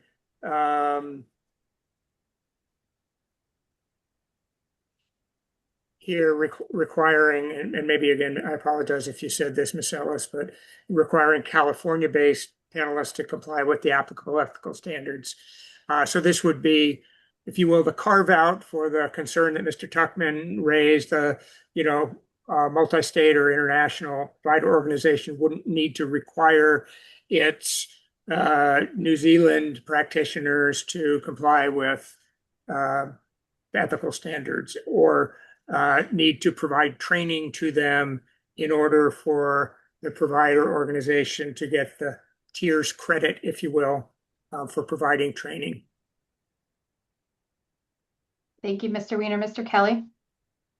Again, I have to express my confusion. Why are we doing anything based on where people live as opposed to where they practice mediation, arbitration, or other ADR services?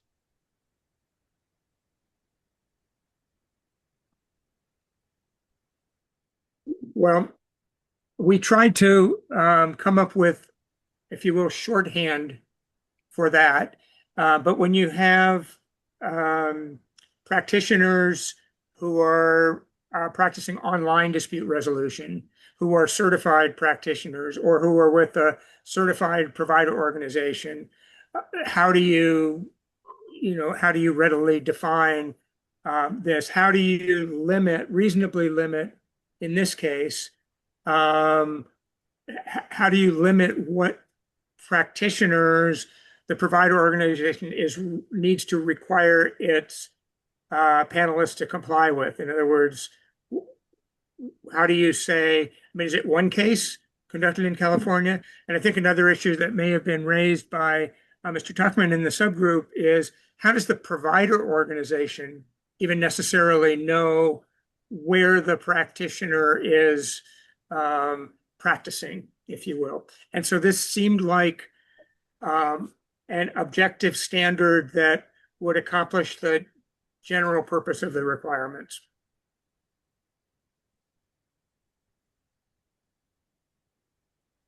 Thank you, Mr. Weiner. I wonder, query where it says resides, could it say practices? Ms. Kopakin? That's what I was going to say, because as I was hearing Mr. Weiner, I don't think you intended to exclude those folks who are elsewhere but are practicing in California. But maybe I'm mistaken. I agree with what you just said, Ms. Ellis. I'll take my hand down. Thank you.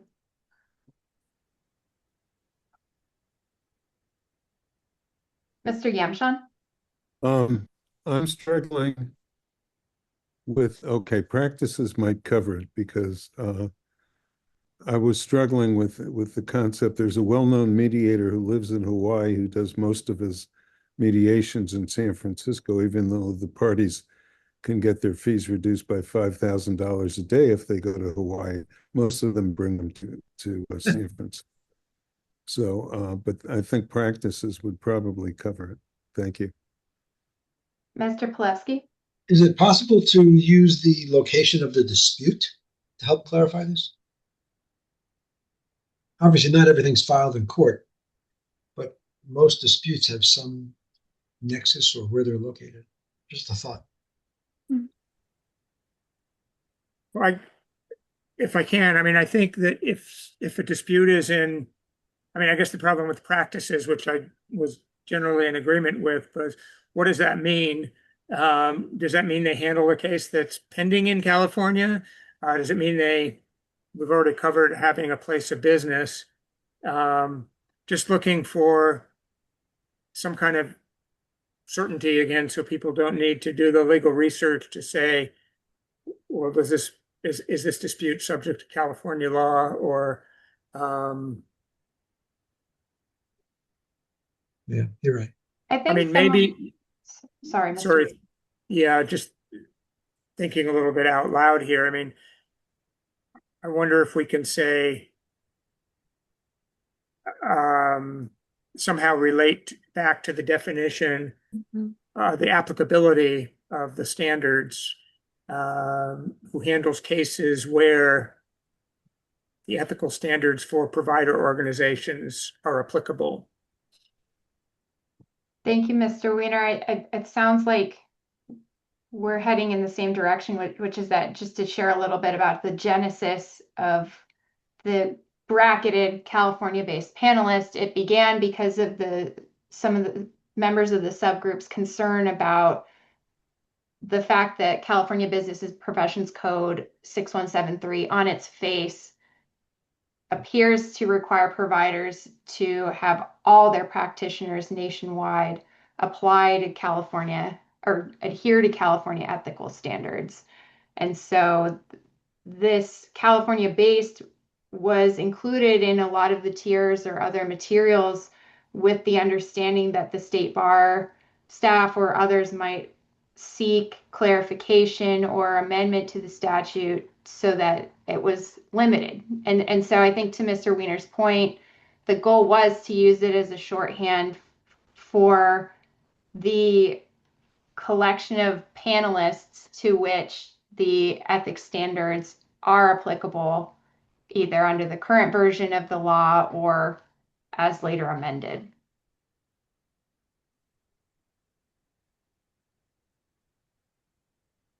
Then, Ms. Ellis, what would your suggestion be? Do you want to keep the word practices that's inserted? Thank you, Judge Pashon. I don't know.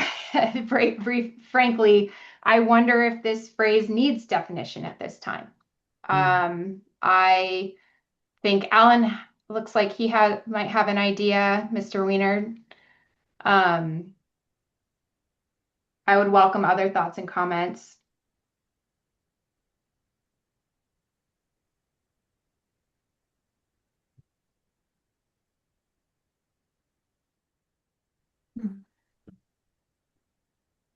Mr. Weiner, I'll give you a second and then let you. Yeah, I mean, I think if there are other comments, I'm just typing as I think. So Okay. I don't have a good solution for this. I mean, other than, It- maybe to the point that Dr. Getz made earlier, Yep. the charge says that these should be looked at. Maybe we're trying to solve a problem that doesn't really exist, and maybe we should just stick with California-based panelists. And, if somebody says you haven't, provider organization, you haven't trained your California-based panelists, then, the state bar will sort that out. I don't know. Mr. Kelly? I'm afraid I'm opposed to what Mr. Weiner just suggested, because I think a provider organization needs to know when they're complying with these standards and when they're not. And I'll just again say, I think we want as much definition of this as we can now so that things are clear. And I don't think it makes any difference where people live.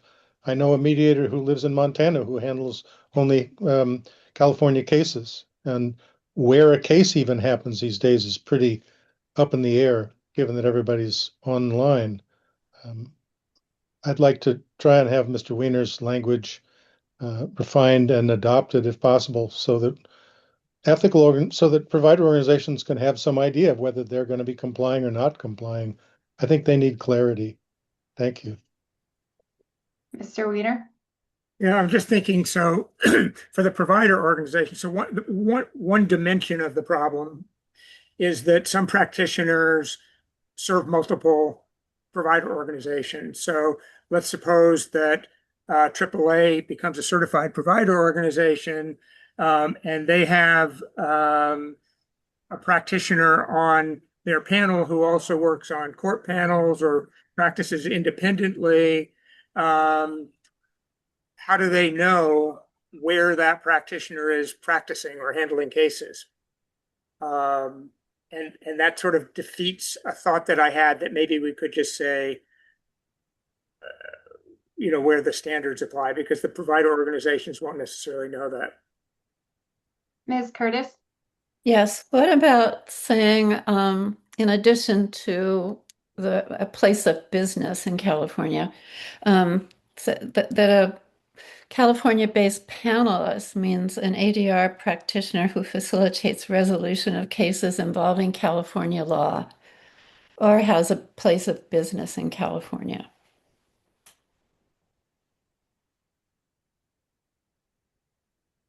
Mr. Yamshan? Thank you. I'm wondering why a provider would need to know the different panels that someone is listed upon. Excuse the dangled participle there. So if somebody's with 3A, they can also be with FINRA. There's a bunch of smaller national organizations, the National Center for Dispute Settlement in, I think they're in Connecticut or Massachusetts.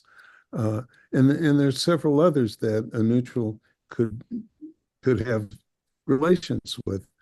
And so if you're 3A, and unless you have an exclusivity agreement with your neutrals, then why would it matter to them if you're on other panels? So, Mr. Yamshan, if I may, so if your comment suggests to me that why can't we take out California based? Is that kind of where you're Well, no, I'm not suggesting any modifications. I'm just trying to understand the reasoning behind it. Sure. Yeah. So the reason is that one of the requirements is that the provider organization requires certain panelists to comply with, the California standards, the state bar standards for certified practitioners. And so if that's left undefined, unrestricted, then the provider organization would potentially need to require all of its panelists to comply with those standards. Hmm. So rather than going back up to F, can we work on the one we were working on? And we need just to get some language that everyone or that we can have a consensus on so that it can go out to comment. And then, as Dr. Getz said before, we can all individually submit our questions and concerns regarding what has been written. I agree with that point, Judge Pashan. I mean, I think maybe for purposes of getting public comments and having more time rather than trying to wordsmith this in the limited time available for the working group, maybe we can make a minor change. It seemed like resides in was not considered appropriate. So maybe it's, handles cases involving California law, or has a place of business in California, and let it go out for comment and see what you all think when you sit down to comment on the proposal and what other people think. Judge Pichon, I defer to you. I see Mr. DeBow, Ms. Kopeikin, and Mr. Palevsky. We'll take the comments if you can make them brief, because we're now past the time for this particular presentation. Mr. DeBow? Well, what we're trying to do is protect California citizens. And so I think here's the concept I propose. I haven't come up with language. I think it should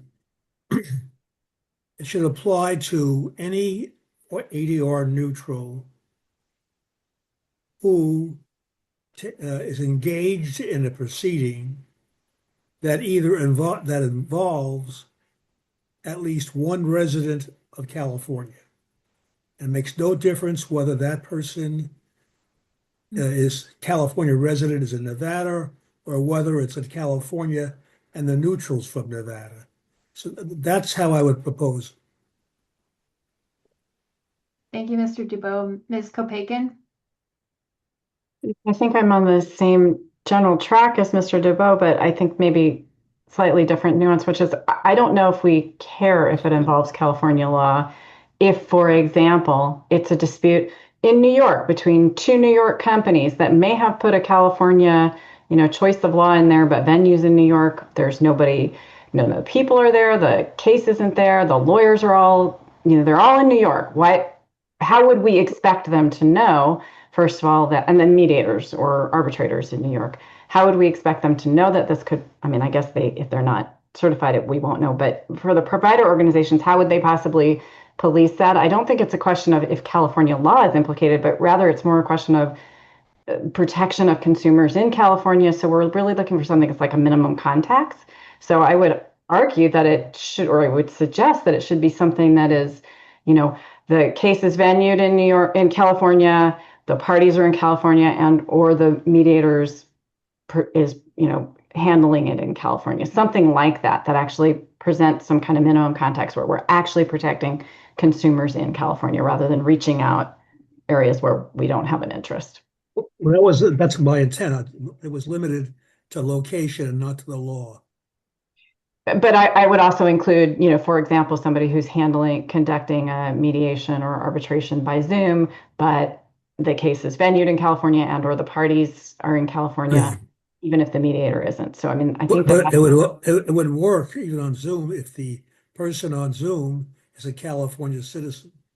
So It would if be I sitting may, on and I see Mr. Palevsky's hand, but part of the problem, we're looking for certainty for the provider organizations. Who do they need to train? Who do they need to make sure complies with the standards? And if they have a residence or a place of business, that's on the provider organization's, a roster, if you will. They know where the person is. So it makes it subject to fairly easy determination of whether or not they apply. But if it's, somebody may handle a one-off case involving a California resident or a California business, and the provider organization would have no way of knowing that, especially if it's a non-exclusive panel. Mr. Palevsky? Yeah, just if the ethics rules themselves have eligibility or coverage definitions, do we need to separately define California-based panelists? If the notion is you must enforce the California ethical rules, if the rules themselves describe who's covered, are we duplicating that? I think the definitions can be coextensive, but the problem is that it's used in other places also, where it's not related to the ethical standards. This particular instance is, but in other places we say they need to train these people. Who is it that they need to train? I would like to make a staff recommendation that the working group approve the definition as it was revised in the group, handles cases involving a California resident or has a place in a business in California. And specifically, we request comments on, ideas about how this should be determined, what the application of this definition should be. So moved.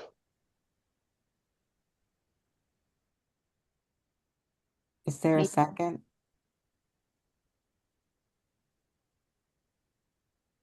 Second. Thank you. There's been a motion and a second. I don't see any other hands up. And Mr.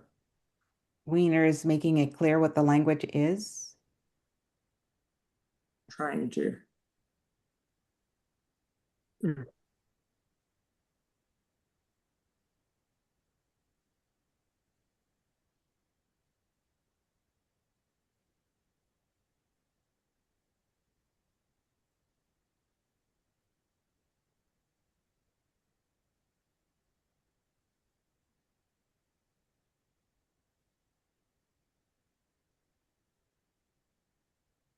Before we vote on that, do you want to also include California entities? If I'm doing a case between two companies, do we care about them as well as residents? Ms. Curtis?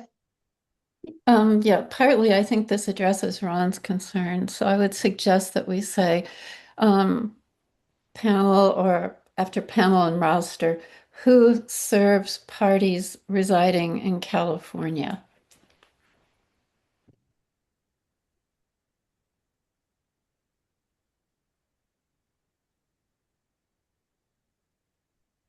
I accept that as a friendly amendment, as long as we can add entities as well. I think some of us do business to business cases in California.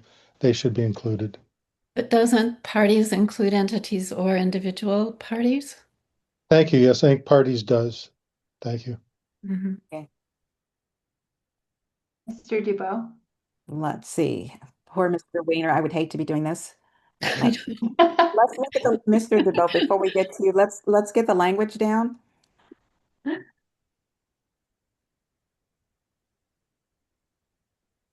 want to say California parties. Is that the Serving I don't know what parties that means. serving parties residing in California.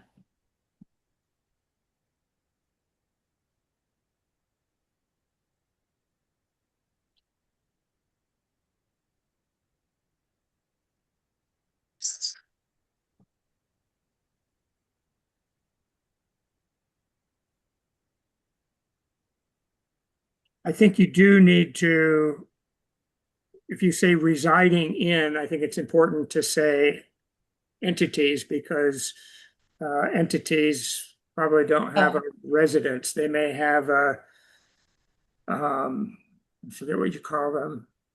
They may have something, but I don't think it's a residence. Principal place of business. Good. They may have multiple, but if there's any of their places of business. Um,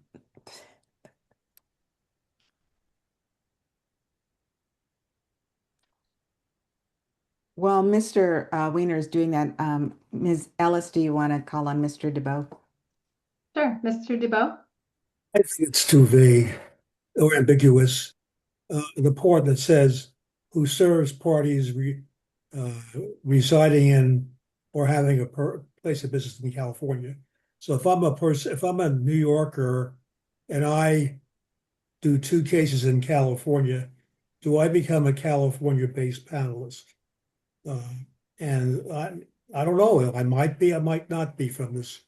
I would suggest, but on the other hand, what I would suggest we do is move that around and say who have a place, who reside in or have a place of business in California, or when they serve parties residing in or having a place of business in California. Yeah, the challenge with that, Mr. DeBow, is that's like an on-off switch, right? So the provider organization needs to train them when they have a case involving California whatevers. Again, we're trying to provide. Okay, then let me answer this question. Okay, Ask you this question. wait, If Mr. it's true, I sorry, just go want to ahead. go back to, was there a motion regarding this particular language? I believe I have a motion on the table, and the purpose was so that we can move along to other items and get this out for public comment. So I was just simply moving staff's recommendation. I like the friendly amendment that Mr. Weiner is trying to put together. And I think that that's my motion, is to adopt it as it's now on the screen. Thank you, Madam Chair. And I'm sorry, Madam Chair, do you want to ask if there is a second? Already seconded it, and I will again second it. All right. Mr. DeBow, we're out of time. I don't want to be Okay, it's okay. Oh, I've spoken too much anyhow, Judge. oh, no, we appreciate your comments. Angela, would you please call for the vote? Armstrong, No. Coulter, Yes. Curtis, Yes. Dinkin, Yes. DeBow, No. Ellis, No. Dr. Getz, Higuchi, No. Hodgson, No. Jones, No. Kelly, Yes. Kopaken, Abstain. Cruz, Lowe, No. Judge Lucky, Palevsky, No. Robertson, No. Tuckman, No. Welch, No.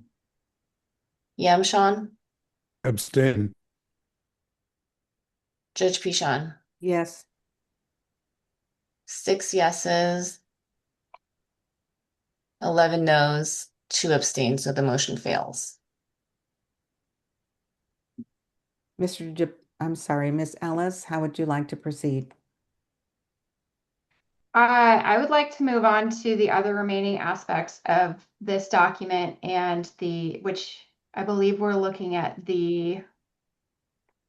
can you refresh me, Mr. Weiner? Is this the program administration requirements? This is the program administration requirements. I would like to encourage, if I may, that we come up with some resolution of this, even if it's sending out the original subgroup recommendation, which was hard fought. I mean, it wasn't hard fought. There wasn't opposition to it, but it was tough to come up with, and specifically asking that people tell us what they think this criteria should be, because otherwise, if we move on today, or right now to other things in the document, we're still going to have the problem at the end of the time for this report and the end of the meeting.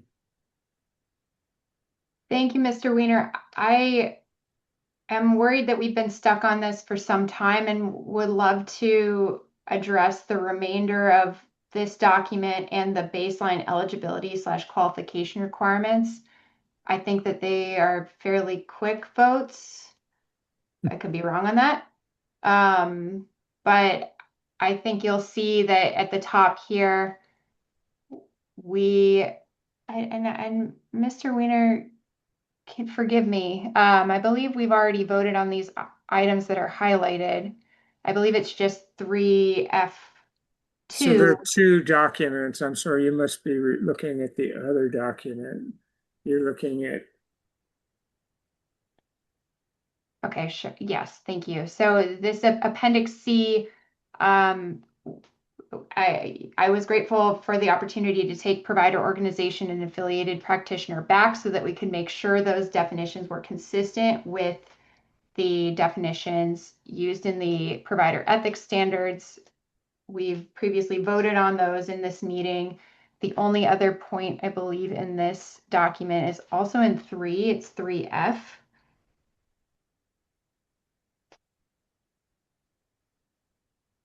This we also took back to the subgroup to discuss further, but we decided rather than listing specific ethics standards from the provider ethics standards that staff need to be trained on, to more generally require training relevant to their areas of work for purposes of this document. So this is just baseline eligibility qualification requirements. The all other portions of this document were voted on at the last working group meeting.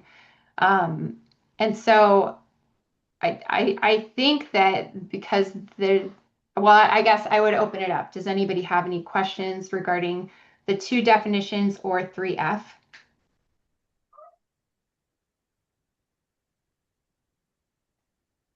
This document does use the phrase California-based.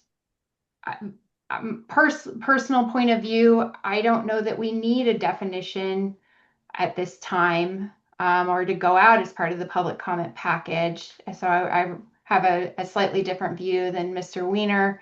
And so I would be curious to hear if anyone would like to make a motion on everything except a definition of California-based, with the possibility to perhaps come back to it, our time permitting. I know we're already over Judge Pichon, and I apologize. Don't apologize. Given the importance of this, I'm willing to go past 5 o'clock, risking the ire of the group.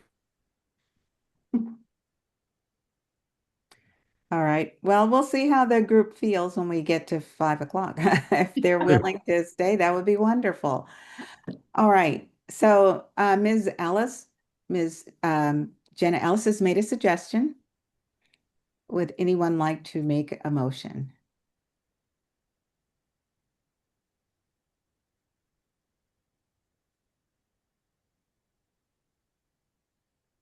I'll move that we adopt the recommended language from the subgroup as it's been provided to us. And for folks, to Mr. Kelly, thank you. It's items number 1, 2, and 3F in this document. I'll second Kim Lowe. Thanks, Ms. Lowe. Judge Pichon? All right.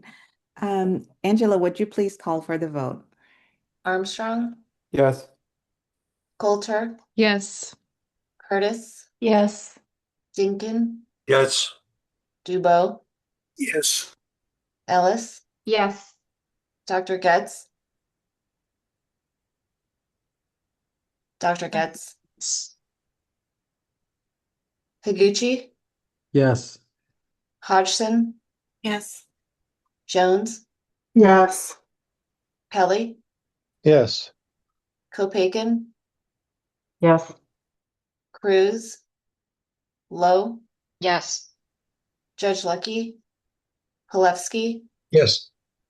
Robertson, Yes. Tuckman, Yes. Welch, Yes. Yamshan, Yes. Judge Pishon. Yes.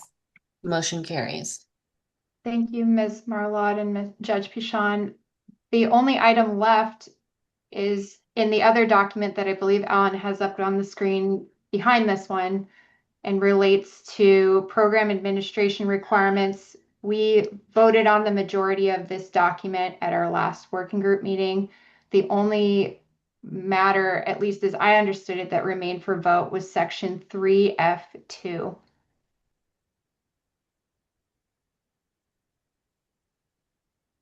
And this was largely a typographical or consistency correction to state panelists instead of practitioners, because that's the phrase that's used throughout the other documents presented by the subgroup. Now, of course, we're back at California based. So I am not certain how we want to address that, but if there is an interest in bringing a separate motion regarding this largely clerical correction. So moved. Thank you, Mr. Kelly. Second by Yamshan. Thank you, Mr. Yamshan. Just to be Angela, clear, if I go may, ahead. this is changing practitioners to panelists. Is that correct? Yes. That's the motion. Second, thank you. Okay. Angela, would you please call for the vote? Armstrong, Yes. Coulter, Yes. Curtis, Yes. Dinkin, Yes. Dubois, Yes. Ellis, Yes. Dr. Getz, Higuchi, Yes. Hodgson, Yes. Jones, Yes. Kelly, Yes. Kopaken, Yes. Cruz, Lowe, Yes. Judge Lucky, Palevsky, Yes. Robertson, Yes. Tuckman, Yes. Welch, Yes. Yamshan, Yes. Judge Pishon. Yes. Motion carries. Judge Pishon, the Yes. only outstanding matter is California-based. I see Mr. Palevsky's hand. I'll defer to you, Judge, on next steps. All right. Ms. Ellis, I wonder if you would accept a recommendation, since your subgroup has worked so hard on this, to go with your subgroup's recommendation, initial one, and then let that go out for comment. And then we can hear how others feel about it, rather than the amount of wordsmithing we've done and can't agree. Mr. Palevsky, do you have a Yeah, response to that just by chance? very quickly, just to get that same concept. How about this? California-based panelist means a practitioner on the panel who resides, comma, has a place of business or principally practices in California. It's just basically adding a phrase to that and let that go out. Mr. Palevsky, do you want to make that as a motion? If it's in order, sure. To help get this done. I have some concerns about that, and I don't think I'll be able to vote for it, but we have a motion on the table now. Could I just encourage that we go with Judge Pishon's recommendation and send the subgroup definition I'll withdraw my motion. out for comment and see what other ideas we have or other people have in the meanwhile. Sure. Yes, I'll move that we accept the original definition from the subgroup.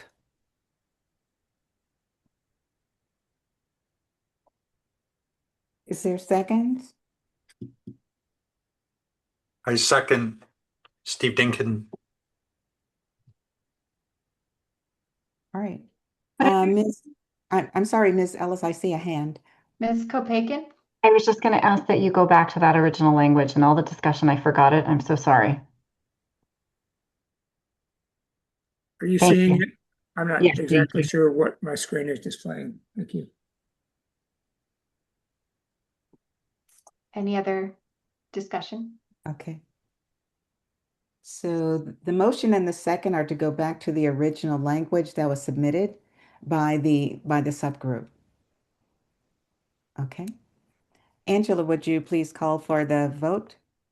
Armstrong, Yes.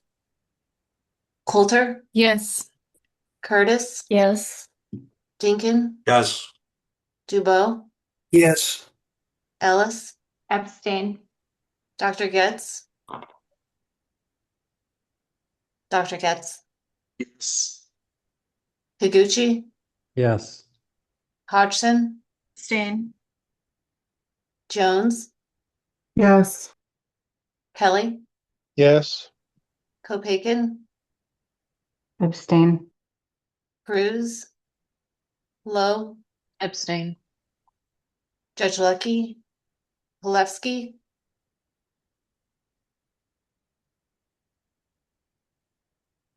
Palevsky,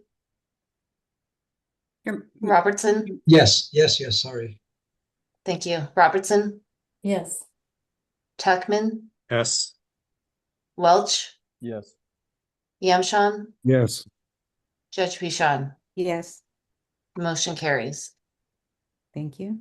Ms. Ellis? Judge Pichon, those were our final reports and recommendations for the working group from the provider subgroup. Ms. Ellis, congratulations.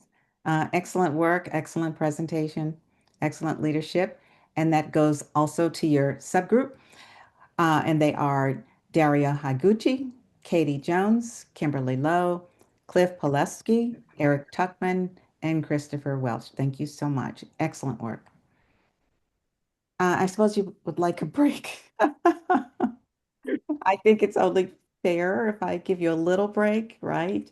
So how about can you live with 10 minutes or 5 minutes? Sure. Okay, the sure came after the five. So we'll take a 5 minute break and then we'll come right back. But thank you so much. This is great work.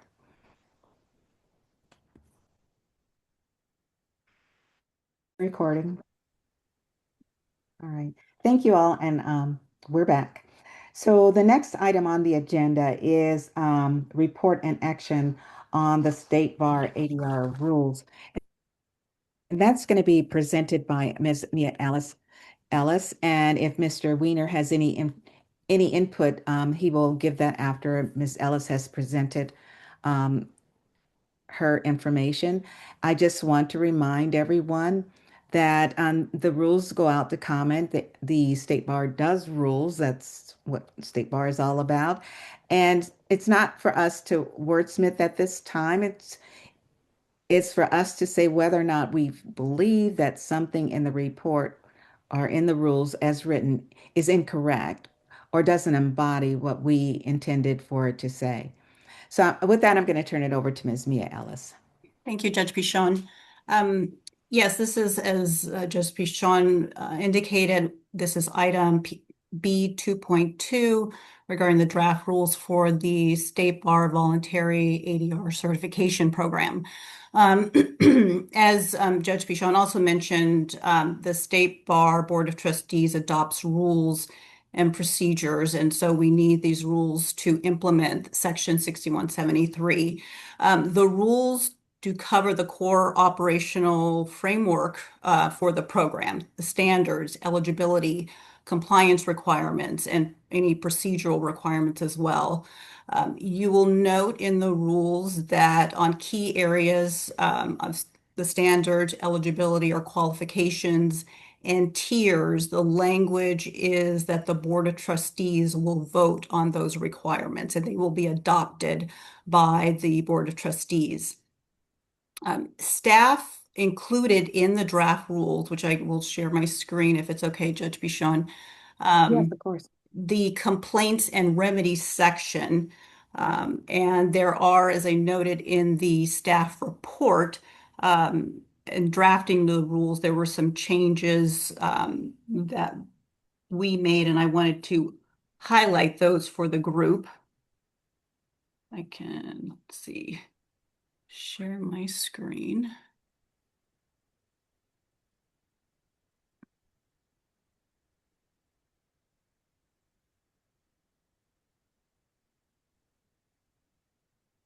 Can you see my screen? Yes. Okay, thank you. So before I jump to the complaints and remedies section, the draft rules includes the definitions. I will note that the original posted draft included a blank for the definition of ADR, and because that was going to be adopted today by the working group, you adopted that definition earlier, so I included it in the draft rules.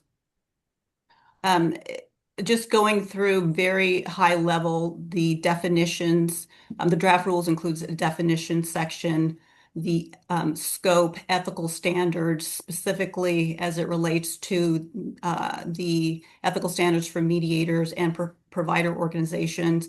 It says that the Board of Trustees will adopt those. There's an eligibility section, specifically also related to certification eligibility requirements.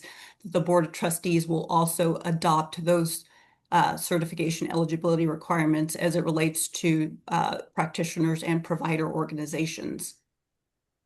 The rules cover reporting obligations, fees and deadlines, advertising audits, records, and then the action on the application, provisions on denial of applications, and then also for practitioners, the application process,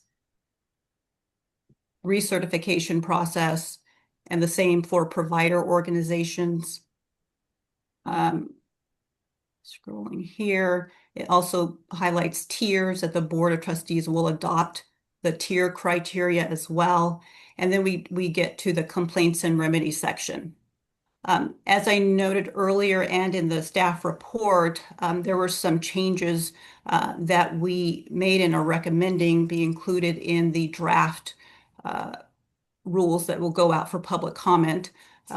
One specifically related to the definitions or it had a definition rules of conduct, and that as defined referred to the ethical standards. To my understanding, these were the complaints and remedies section was one of the first recommendation areas that the working group adopted. And so at the time, there were no ethical standards. And so since the working group has adopted ethical standards, we recommend that rules of conduct be removed and ethical standards be used throughout this portion of the draft rules. The other change is the definition section for complaints and remedies includes the, let's see, where is it? The word inquiry, and it says it means an unwritten communication presented to a complaint coordinator indicating that a certified ADR practitioner or provider organization has violated a provision. And after the definition here, the process for handling complaints doesn't address what to do with inquiries. So staff is suggesting, we added a suggestion here under general requirements for complaint procedures and complaint proceedings of what a complaint coordinator would do with an inquiry. So that would be new language to the complaints and remedies section. Again, a proposal. The other area I'd like to just highlight is the definition of complaint committee. We added language to include that a complaint committee must include a chair or secretary, because later in the process, further down, there was reference to a chair or secretary, where it says, depending on the manner of which a complaint is addressed, the following actions must occur, and it refers to the chair or secretary of a complaint committee acting in some way. So we thought that the definition of complaint committee should include a chair or secretary. The other area, just wanted to highlight, permissible action on complaints, there is a language here that the complaint committee could recommend that the designated that the state bar could counsel, admonish, or reprimand a certified practitioner. And doesn't necessarily need to be done here, but there needs to be clarification on what that means. All three of those, are they all the same? Is the suggestion they mean different things? They could mean the same thing, but we need clarification, or just strike two of the words. Let's see. The other item that I would like to highlight and draw your attention to is there's language in the complaint coordinator section designated a complaint coordinator. And it says a complaint coordinator must not be appointed to handle an inquiry or complaint involving a practitioner or provider organization with whom the complaint coordinator has a relationship that might reasonably raise a question about the complaint coordinator's impartiality. There's language here for the complaint coordinator, but there's no similar language for the makeup of the actual complaint committee, who will actually be evaluating the complaint. And we think there should be similar language as defined in a complaint committee. The complaint committee definition just says a balance of members nominated by a certified alternative dispute resolution practitioners and provider organizations and members with other backgrounds. So just highlighting that we mean recommending some additional conflict of interest language here to prevent against that. Finally, and I would like to draw, let's see, that there's a section that you have on authorized disclosures. This provides that after the decision of a complaint, the complaint committee may disclose the name of the certified practitioner or provider organization against whom the action has been taken, the action taken, and the general basis on which the action was taken. And then the last sentence, all other information regarding the complaint procedure shall remain confidential. State Bar is proposing to add language that unless disclosure is required by these rules and order of the Board of Trustees and otherwise required by law. In highlighting this language, I wanted to provide further background. The State Bar currently has a statute that it follows with respect to disciplinary proceedings involving attorneys, with language where complaints are also confidential. It provides some exceptions to that, where provided by that the Board of Trustees can seek to make those complaints public and to disclose those to the Board of Trustees. So, and the reason behind that is if there is for public protection reasons or to address issues or concerns of harm and keeping them confidential. So it would be, this language would be consistent with the current statute that the bar currently follows. And I acknowledge that this is not the language that this working group voted on the first time. If we would like to get public comment regarding this added language, if the working group, if you choose to remove it from these draft rules. And with that, happy to take questions, or I'll turn it back over to you, Judge Pichon. Thank you, Ms. Mia Ellis. Thank you very much. Mr. Kelly, before I take your question, may I just ask Mr. Weiner if he has any comments? Nothing else at this time. Thank you, Judge Pichon. All right, Mr. Kelly. Thank you, Judge. Ms. Ellis is correct that you said what you wanted was things that you thought that we found incorrect. And as Ms. Ellis pointed out, this is not the language that the working group approved. Through a lot of discussion in the subgroup, through discussion in the working group, we approved a very clear set of protections, which was that the mediation communications would not be disclosed outside of the complaint proceedings unless a court decided that disclosure was required by law.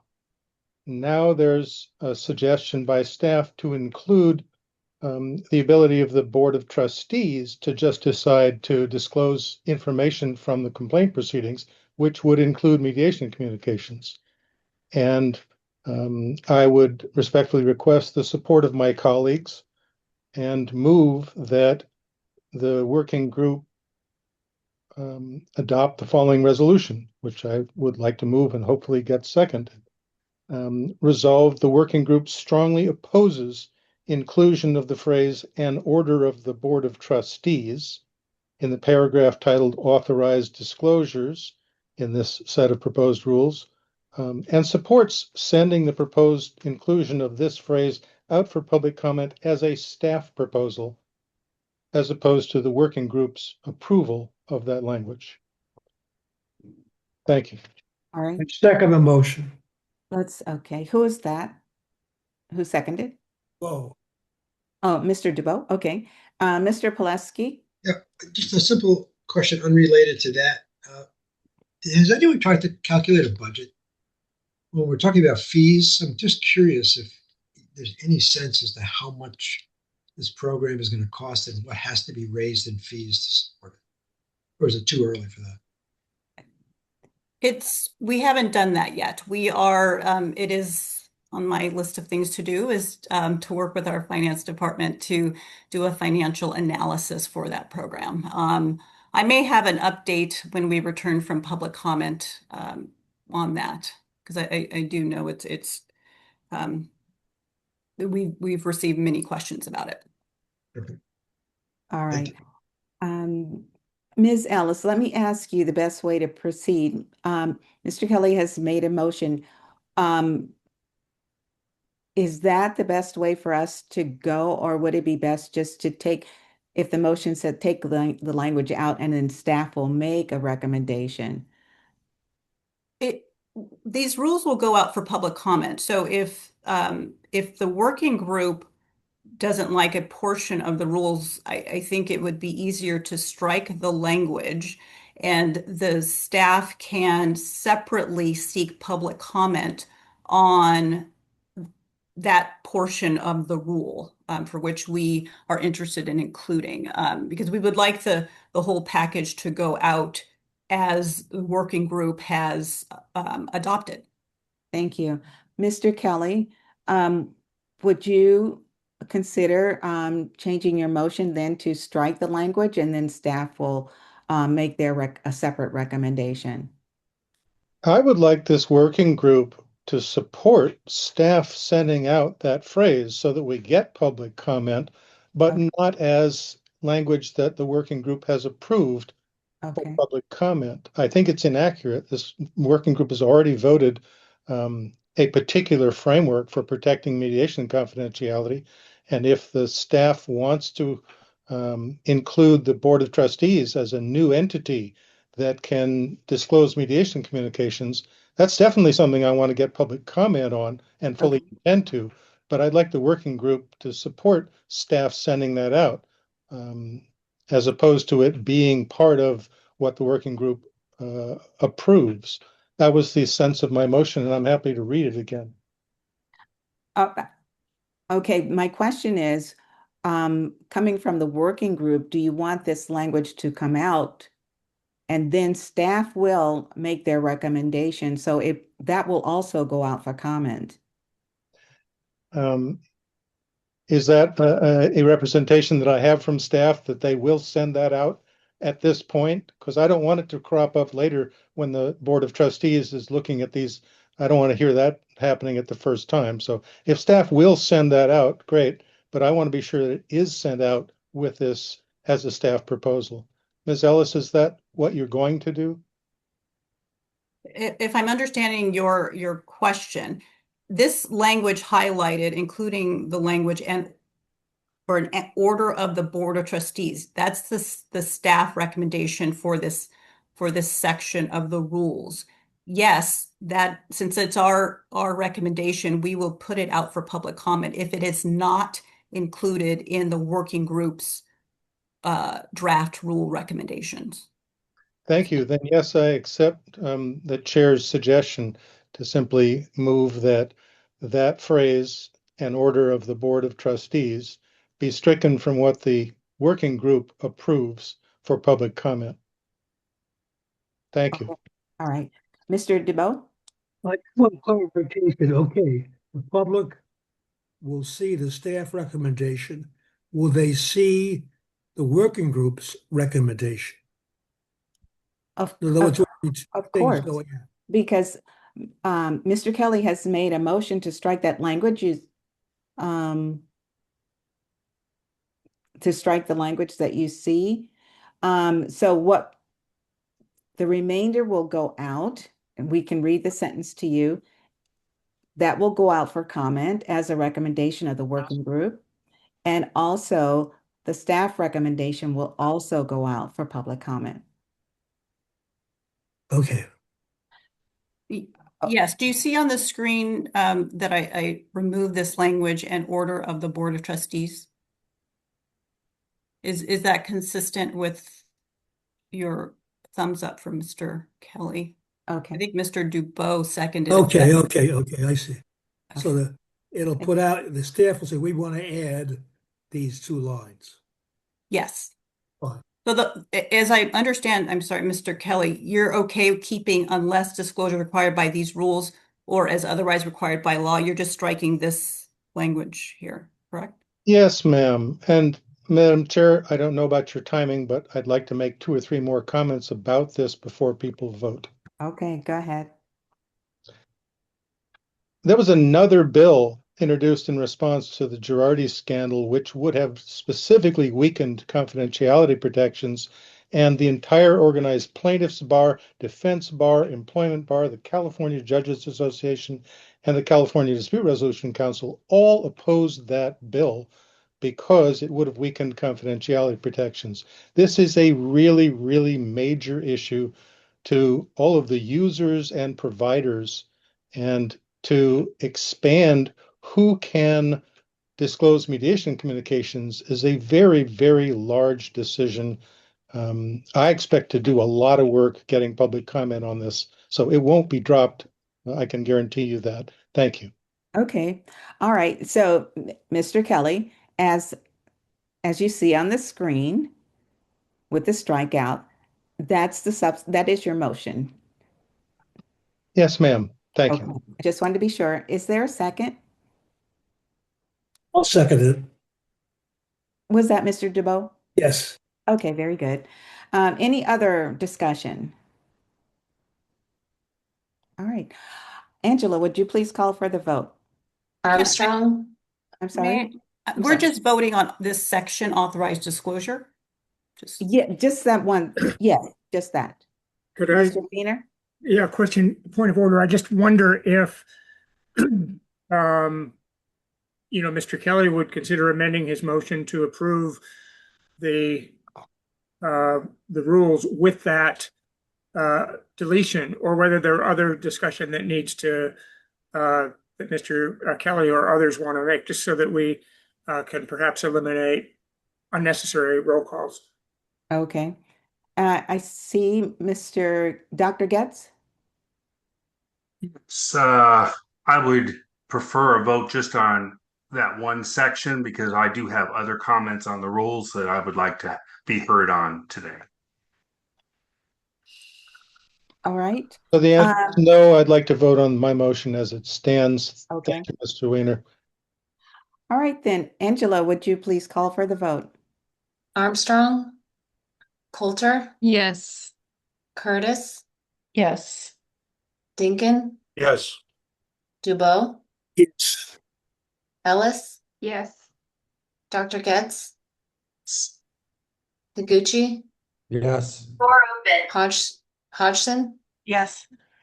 Jones, Yes. Kelly, Yes. Kopaken, Yes. Cruz, Lowe, Yes. Judge Lucky, Polewski, Yes. Robertson, Yes. Tuckman, Yes. Welch, Yes. Yamshan, Yes. Judge Fishan. Yes. Motion carries. All right, Ms. Ellis, I believe your presentation was completed, so now we'll just hear from the group on how you feel about whether some things are inconsistent with our previous decisions. Dr. Getz? Here. Yeah, there's a couple things that I want to address. One I want to mention, and I'm content to leave it to public comment. But the paragraph about the state bar or whoever is following up on the inquiries can initiate an action on their own without a written complaint, I think is very problematic for us. That's new. Obviously, that language is highlighted. Um, it's like following up on something without a willing complaining witness. It could be after the inquiry was filed, it resolved itself. It could be that the person who complained is no longer interested in pursuing it. There could be a million things. And perhaps this could be better as if the serious violation was defined. I mean, I could see an instance where there might be a crime or something else involved, but I think given today's world of people, complaining about all sorts of things, maybe for revenge or maybe for something else, I find it hard, in most instances for a complaint coordinator to file open investigation, which could be pretty serious ramifications for a practitioner on their own volition. So, but I am content at this stage I wanted to highlight it for the group, share my concerns, but I am content to leave that for public comment, and we'll do so appropriately. But my second concern is really about an omission. And I'm just going to put in the chat that we as a working group have already approved the fact that a certified provider organization must disclose the availability of state bar procedures for addressing complaints. But because we developed this in parts, we have no corresponding provision if you're not part of a provider organization. In other words, individual practitioners do not have to, under our current rules, have to disclose anything about state bar procedures, anything about the availability of remedies. And I think that was just an oversight. I think that's just because we developed it in parts and we didn't, they weren't all developed at the same time.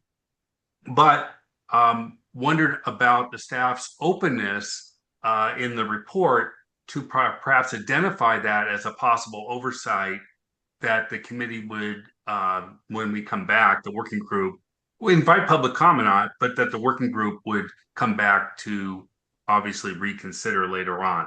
I don't think in the consumer protection statute we meant to do this. It just evolved that way. So I'll throw that comment open to Ms. Ellis or Mr. Weiner.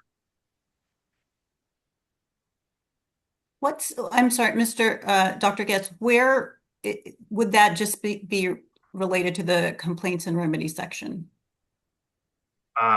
It's actually related specifically to our rules. I think it could go in the complaints and remedies section, but I think there's a better place for it that a practitioner would have to certify or upon recertification that they provided this to. I think we'd have to discuss where it goes. Okay. Basically, there's not a real good place the way the rules are set up now, but we need to find. I think we need to find a place for it when we come back in May. Okay. All right. And Dr. Getz, part of your suggestion might be to make that suggestion when you discuss this is where it might go in the rules. And I will. I think it could go in the recertification part. But yes, thank you. Okay. I will when in the public comment place. But I was hoping the staff report would at least acknowledge that it may have been an oversight that we will address later on. Okay. If I may. Yes, Mr. Weiner. Yes, I think Dr. Getz's point, is essentially that we want to get comment about that. I would be a little bit concerned about characterizing it as an oversight. I would be more comfortable saying, as with your first recommendation, Dr. Getz, about follow up on inquiries, that the staff report might ask specifically for public comment on those two, as well as other items that we'll be asking for comment on. Yes, we can include that. Okay. Yes, Mr. Kelly. There was one sentence that really jumped out at me that made me think that it was a way of killing the financial viability of this whole program. Any audit conducted is at the expense of the subject provider organization or practitioner. If I'm thinking about signing up to be a certified practitioner, but I know that at any time for any reason, the state bar can just decide to audit me and slap me with another very large fee for that audit, that strikes me as a real disincentive. I'm not sure we want to include this, but I'm not the one in charge of financing the program. I think it's going to be counterproductive to getting people to sign up, and I wanted to highlight that. I don't know if we want to send this out as something the working group approves. Thank you. All right. Ms. Kopakin? Sorry, you're on mute. I was going to say, I think Ms. Ellis wanted to respond on that issue, so I'm going to wait until she's done that. Ms. Ellis? Thank you, Ms. Kopakin. Thank you, Judge Bichon. Just this language here, it's not suggesting that the state bar is charging the practitioner or provider organization a fee. It's that a practitioner or provider organization could incur costs related to that, and that expense would be at their expense. We would not be reimbursing them for anything. Does that provide clarification? Well, if I'm trying to read this and understand what it means, it looks to me like if I sign up to be a certified mediator, that audit could be conducted at my expense. That's the way I read the phrase. If you want to clarify that for people, I think that's really worthwhile doing. Doesn't need to be done now, but this would be a real red flag for me wanting to sign up as I currently read it. Thank you. Okay. We have similar language in other for other programs, specifically as it relates to legal specialists. They could be audited, and it's similar language, but I appreciate your point. Okay. Ms. Kopakin? Yeah, it's not really substantive but it I think goes to the kind of integrity of the program and this whole process. I'd like to make a suggestion that where we list working group members, that we also list our affiliations. If we're with a particular entity or something, I think that the consuming public might want to know that. It makes a representation that we're from a broad cross spectrum of organizations, but I think it would be of interest to the public to know that. So, it's my suggestion. Oh, all right. I'm not sure how to handle that except to ask if there's a consensus that be included. Would that be in the beginning? Or it certainly will show with our recommendations, I would think. Ms. Mia Ellis? I'm wondering, just so I can, Ms. Kopakin, are you referring to the report and recommendations, the big long report where the working group members are listed in that report? I am referring to that, Ms. Ellis, but also I just note that, there was a posting on the State Bar's web portal about, who is on it just, as far as I know, nowhere has that been disclosed. And I think that's a process integrity point that I think is valuable from a public optics perspective. So Okay. I don't know where you want to put it. Maybe it would be an appendix, something. Okay. Thank you. So, Ms. Kopaken, would you be satisfied with it being in the report at the end? That would include everything that we've done and who we are, rather than in the rules? Yes. Oh, okay. Thank Okay, you. great. Great. Uh-huh. If I And may, let's see, Ms. Hodgson. I just wanted to support that idea. I'm looking at the larger report right now, and there is on page 7 an identification of the working group members, and that might be a convenient place to put it. And I think it is in keeping with the ethics rules and things that everything we've been talking about for the last year to basically do what we would expect certified members to do. Because yeah, I have not otherwise found that information unless I Google each of us, which can be cumbersome. And I want people who are reviewing this to see we have a diverse background, and kind of the different areas of expertise that have come together to put all of this together. Okay. Mr. Weiner? yes. First, I just want to check in with Miss Mia Ellis and see. I know there's sort of a template for this report that was followed. It kind of follows other reports that go out for comment, that the State Bar sends out for comment. And I'm not sure if there's any kind of an internal policy or rule about that. Assuming there isn't, and again, I'll defer to Ms. Ellis on that. If we can include something like that in an appendix, I think we would need to ask that you each provide your organizational affiliation. I'm not talking about a resume, but the name of the organization that you would like to be identified as affiliated with, because many of you are affiliated with many organizations, and we could easily get it wrong if we did include something like that in an appendix. But first, to Miss Ellis about whether that's even in the cards.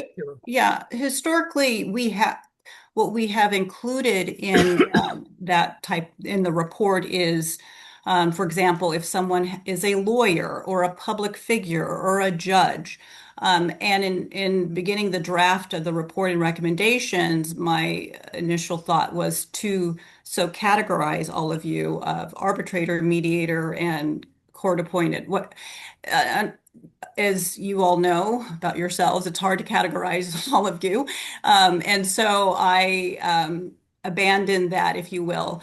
That said, it could be a part of the appendix. But it would, to Mr. Weiner's point, we're not including resumes. If you wanted to identify yourself by organization, I think one page would suffice for all of you, for a total all of you to be included in one page of what organization you represent. And that's, I think, what we could do. Alan? Yeah, I just want to make a clarification.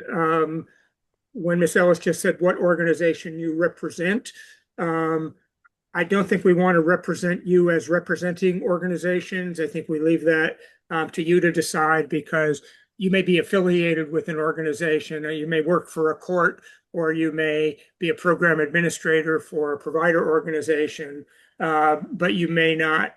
I think we probably want to be clear that that's where you work or something to that effect, not that you're speaking for the organization. That's a good point, Mr. Weiner. Sorry, I jumped out. I realized I had my hand up, but I didn't wait for somebody to call me. No, Sorry. that's all right. Go ahead.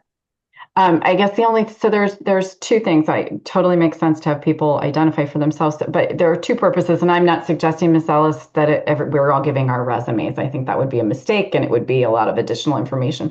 But there are 2 points. One is that, the diversity of kind of the voices that were heard. And also, I just think that, in terms of one of the things that I have been troubled about all along is that this complaint procedure that has been described has a possibility of designees handling complaints. And I do think it should be disclosed if any of us are participating in things where a designee, that might end up becoming a designee entity. I think that that's something that people should have access to that information. So I think that if you're a board member or something of one of the organizations that might be a designee, then that's something we should know, or the public should know. If I may, Judge Pichon, Yeah. I think after the working group meeting, staff can send an email to all the members inviting with some parameters, if I will, and, of what we need from you to include in an appendix. I think that's a good idea because one thing that I've always wanted to say is that even though we come from different organizations, associations, or whatever, we were still expected to be objective and give our own personal points of view and not those of someone else or our constituents. We were all chosen also for our individual expertise and knowledge. So think about that and what you might want to have published. And then Miss Mia Ellis's idea is a good one, then to come back to all of the members and say, what is it that you would like included, whether it's just your place of business and your name, or is it something else? But we don't have to do that right now because we are going to come back to that. We have meetings starting in May. We just need to get these things out for public comment. Mr. Kelly? The bit about advertising that's right in front of us, I think will unnecessarily alarm a lot of people. There are trainings that are called mediator certificate trainings all through the state. People consider themselves certified mediator. I want to just suggest that what we're talking about is someone who is saying that they are a state certified, as opposed to just certified practitioner. And I think it would be good to add state certified, state bar certified before that, so we don't alarm a whole bunch of other people saying, hey, I'm a certified mediator. I have been for 20 years because of mediate.com or Bar Association of San Francisco or something. And Right. in the interest of time, if other people are happy with this, I'd be happy to move that the working group adopt it as amended. Is there a second? Question of clarification. Mr. Kelly, you're moving this one provision with the addition of state bar, you're not moving the whole document with the other I was amendments? intending to move the entire document, assuming that people are okay with the word state bar added to certified, because I think that's really what we're talking about. The chair asked for things that she felt wanted to be corrected. I think that's a correction. I think that's within what the chair was asking for. But if other people have other additions they want, I'll withdraw my motion to do the whole thing and just ask for the addition of state bar before certified wherever it's there. Just so I want to just clarify for Mr. Kelly and other members, the beginning of the rules has definitions and it defines certification, certified, or recertification, and it identifies it's the state bar formal recognition that a provider, organization, or practitioner has met the requirements of the chapter. However, I just wanted to let you know, but I've added it per your motion. I think it's worth doing just so we don't alarm a whole lot of people. It's a technical point. All right, let me just do this. Is there any objection to that? No. All right, hearing none, then Ms. Mia Ellis has already added it in. Now, I'm seeing Ms. Jenna Ellis. Did I see your hand? Thank you, Judge Pichon. I am a little uncertain about what we're moving, whether it's just the advertising section or the entire document. If it is the entire document, I don't want to lose track of Dr. Getz's comment regarding the ability of a complaint coordinator to open a complaint, even if a written complaint hasn't been, opening an inquiry, even if a complaint hasn't been submitted.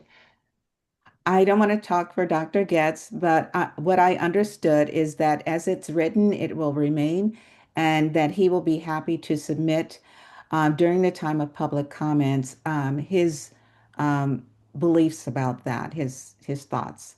Understood. I'll plan to do the same. Mr. Okay. Weiner? if I may also, we were going to also call that out. Staff was going to call that out in the report. The two items that Dr. Getz mentioned will be specifically identified that the working group would like comment on those two issues. The complaint coordinator, and sorry, I don't have the other one right now, but the other one that Dr. Getz mentioned. Yes. Thank you. So it won't be lost. Sorry if I missed that earlier. Thank No, you. no, that's quite all right. No. Anyone else? Would anyone like to make a motion regarding the document of the rules? I move that we adopt it as presented and as amended today. Is there a second? I will second. Mr. DeVoe? Yes. Okay, great. All right, any other discussion? Angela, would you please call for the vote? Armstrong, Coulter, Yes. Curtis, Yes. Dinkin, Yes. Dubo,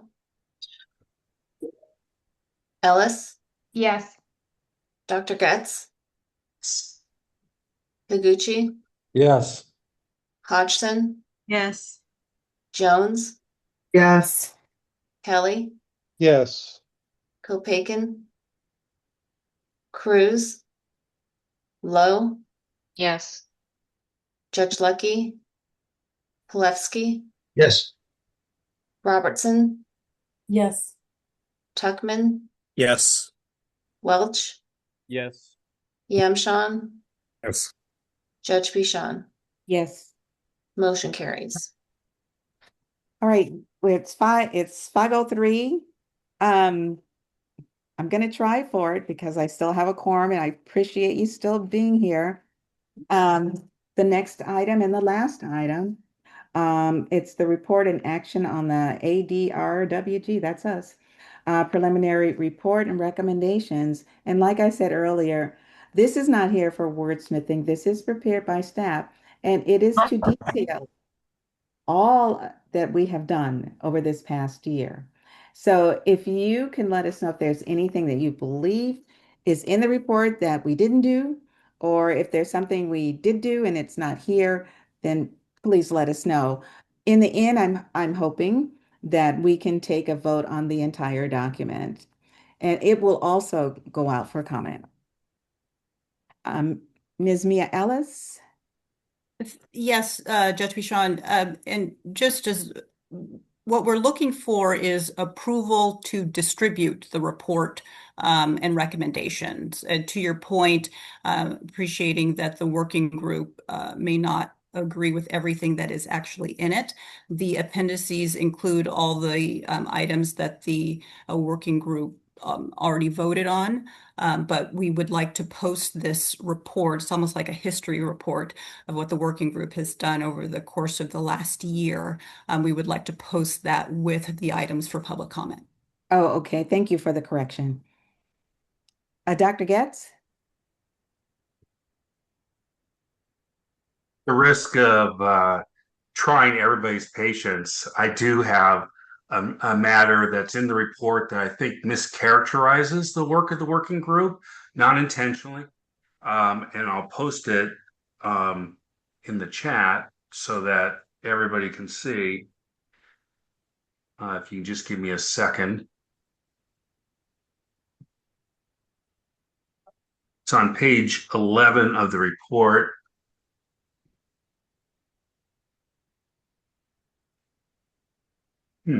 Okay, I'm having problems getting but let me see if I can describe it. If we can go to page 11, that would be helpful.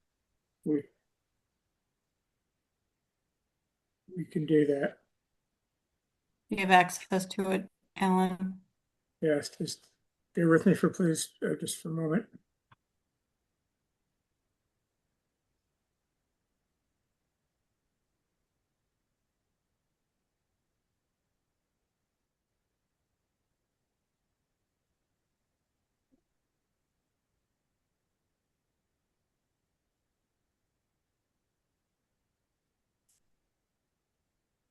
Or I can share my write-up if that's easier. I have it. Okay. Now I just need to get to page 11. It's kind of a large document, so it opens a little slowly. Right.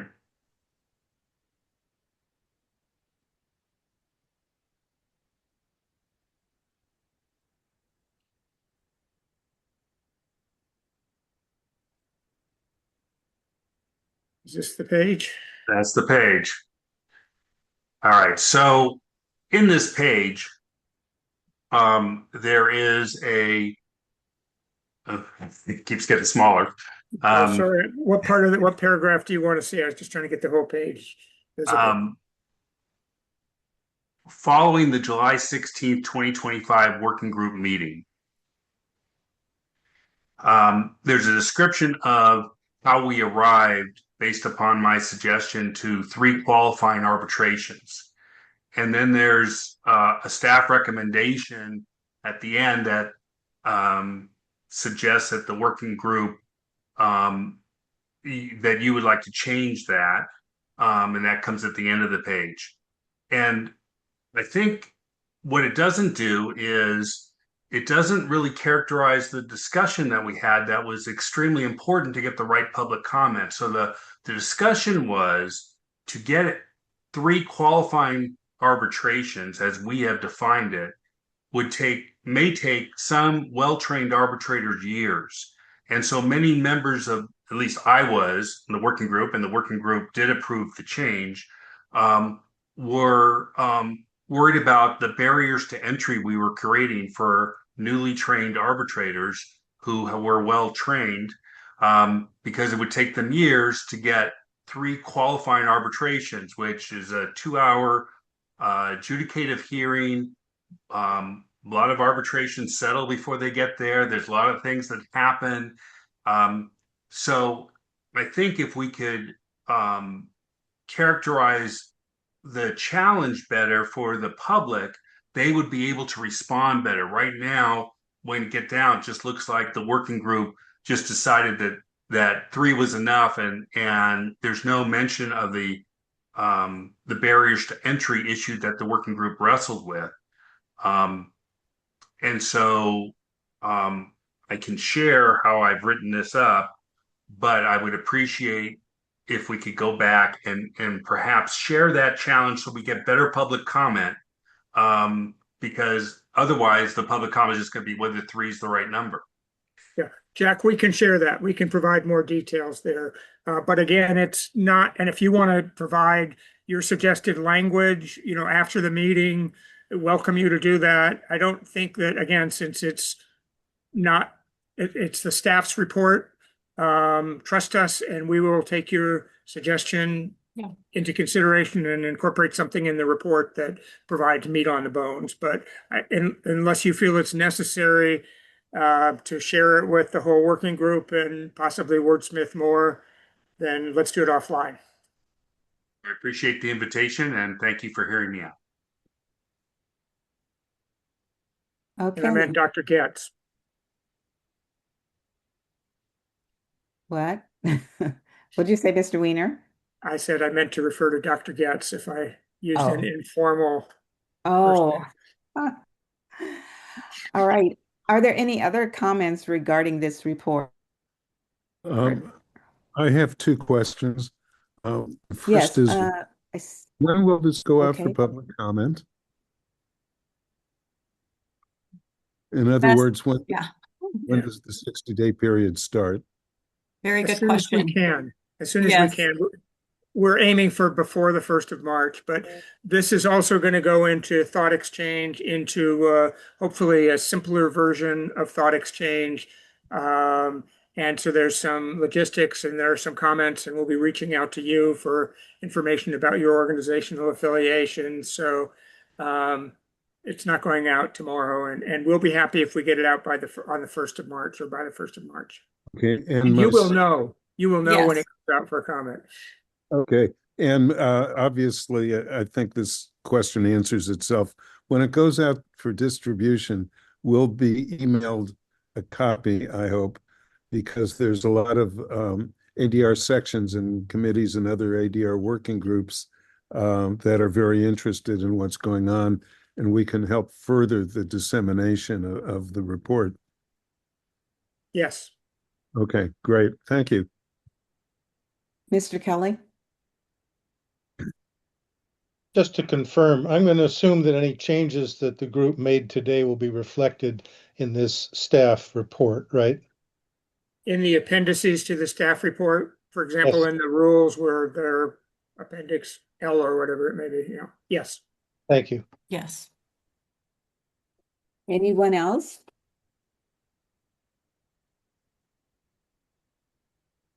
And I just want to make sure, Ms. Ellis, if the group takes a vote now, it will be to distribute this or release the report for comment along with the rules and recommendations? Yes. Yeah. It would be. The plan with Thought Exchange is we are inviting comment on the individual recommendations that the working group voted on. For example, there's going to be a section on ethical standards. There's going to be a section on baseline requirements, section on the rules. But this report will also be posted along with it. Okay, and that's what our vote is today. Yes. All right. Would anyone like to make a motion regarding this report? Going out, along with the rules and the recommendations. Public comment will not be on the report. Is that correct, Ms. Mia Ellis? Yes, that's correct. There's no need to, I mean, people may because it will be posted, but we're not separately soliciting comment on the report itself. All right. It's more for information so everyone will know what we've been doing for a year. Yes. All right. So Is there a moved. motion? So moved. Oh, Dr. Getz. Is there a second? Second by Yamchan. Thank you. Angela, would you please call for the vote? Armstrong, Coulter, Yes. Curtis, Yes. Dinkin, Yes. Dubois, Dubois. Yes. Yes, thank you. Ellis, Yes. Dr. Getz, Yes. Higuchi, Hodgson, Yes. Jones, Yes. Kelly, Yes, with a profound thanks to the staff. Kopaken, Cruz, Lowe, Yes. Judge Lucky, Palevsky, Yes. Robertson, Tuckman, Welch, Yes. Yamshan. Yes, and I agree with Ron Kelly's thankfulness for the staff, but especially toward the members of the working group. This has been an incredible experience and well worth every minute and drop of sweat shed reading all the documents. Thank you all very much. Judge Pichon. Yes. Motion carries. Thank you. I would like to remind everyone, and Ms. Mia Ellis, please correct me if I have the dates wrong. But our next meeting, oh, I had it right in front of me. Wait, don't tell me. Yeah. Well, okay, Ms. Mia Ellis, I had it right in front of me, but I don't see it. So would you state the next, oh, I'm sorry, I have May 18th, June 1st, and June 3rd. Yes. All from 2 to 5. Correct. Those are our next meetings. So we won't see each other again till May 18. And I just want to, as I've said before, you've been an amazing group.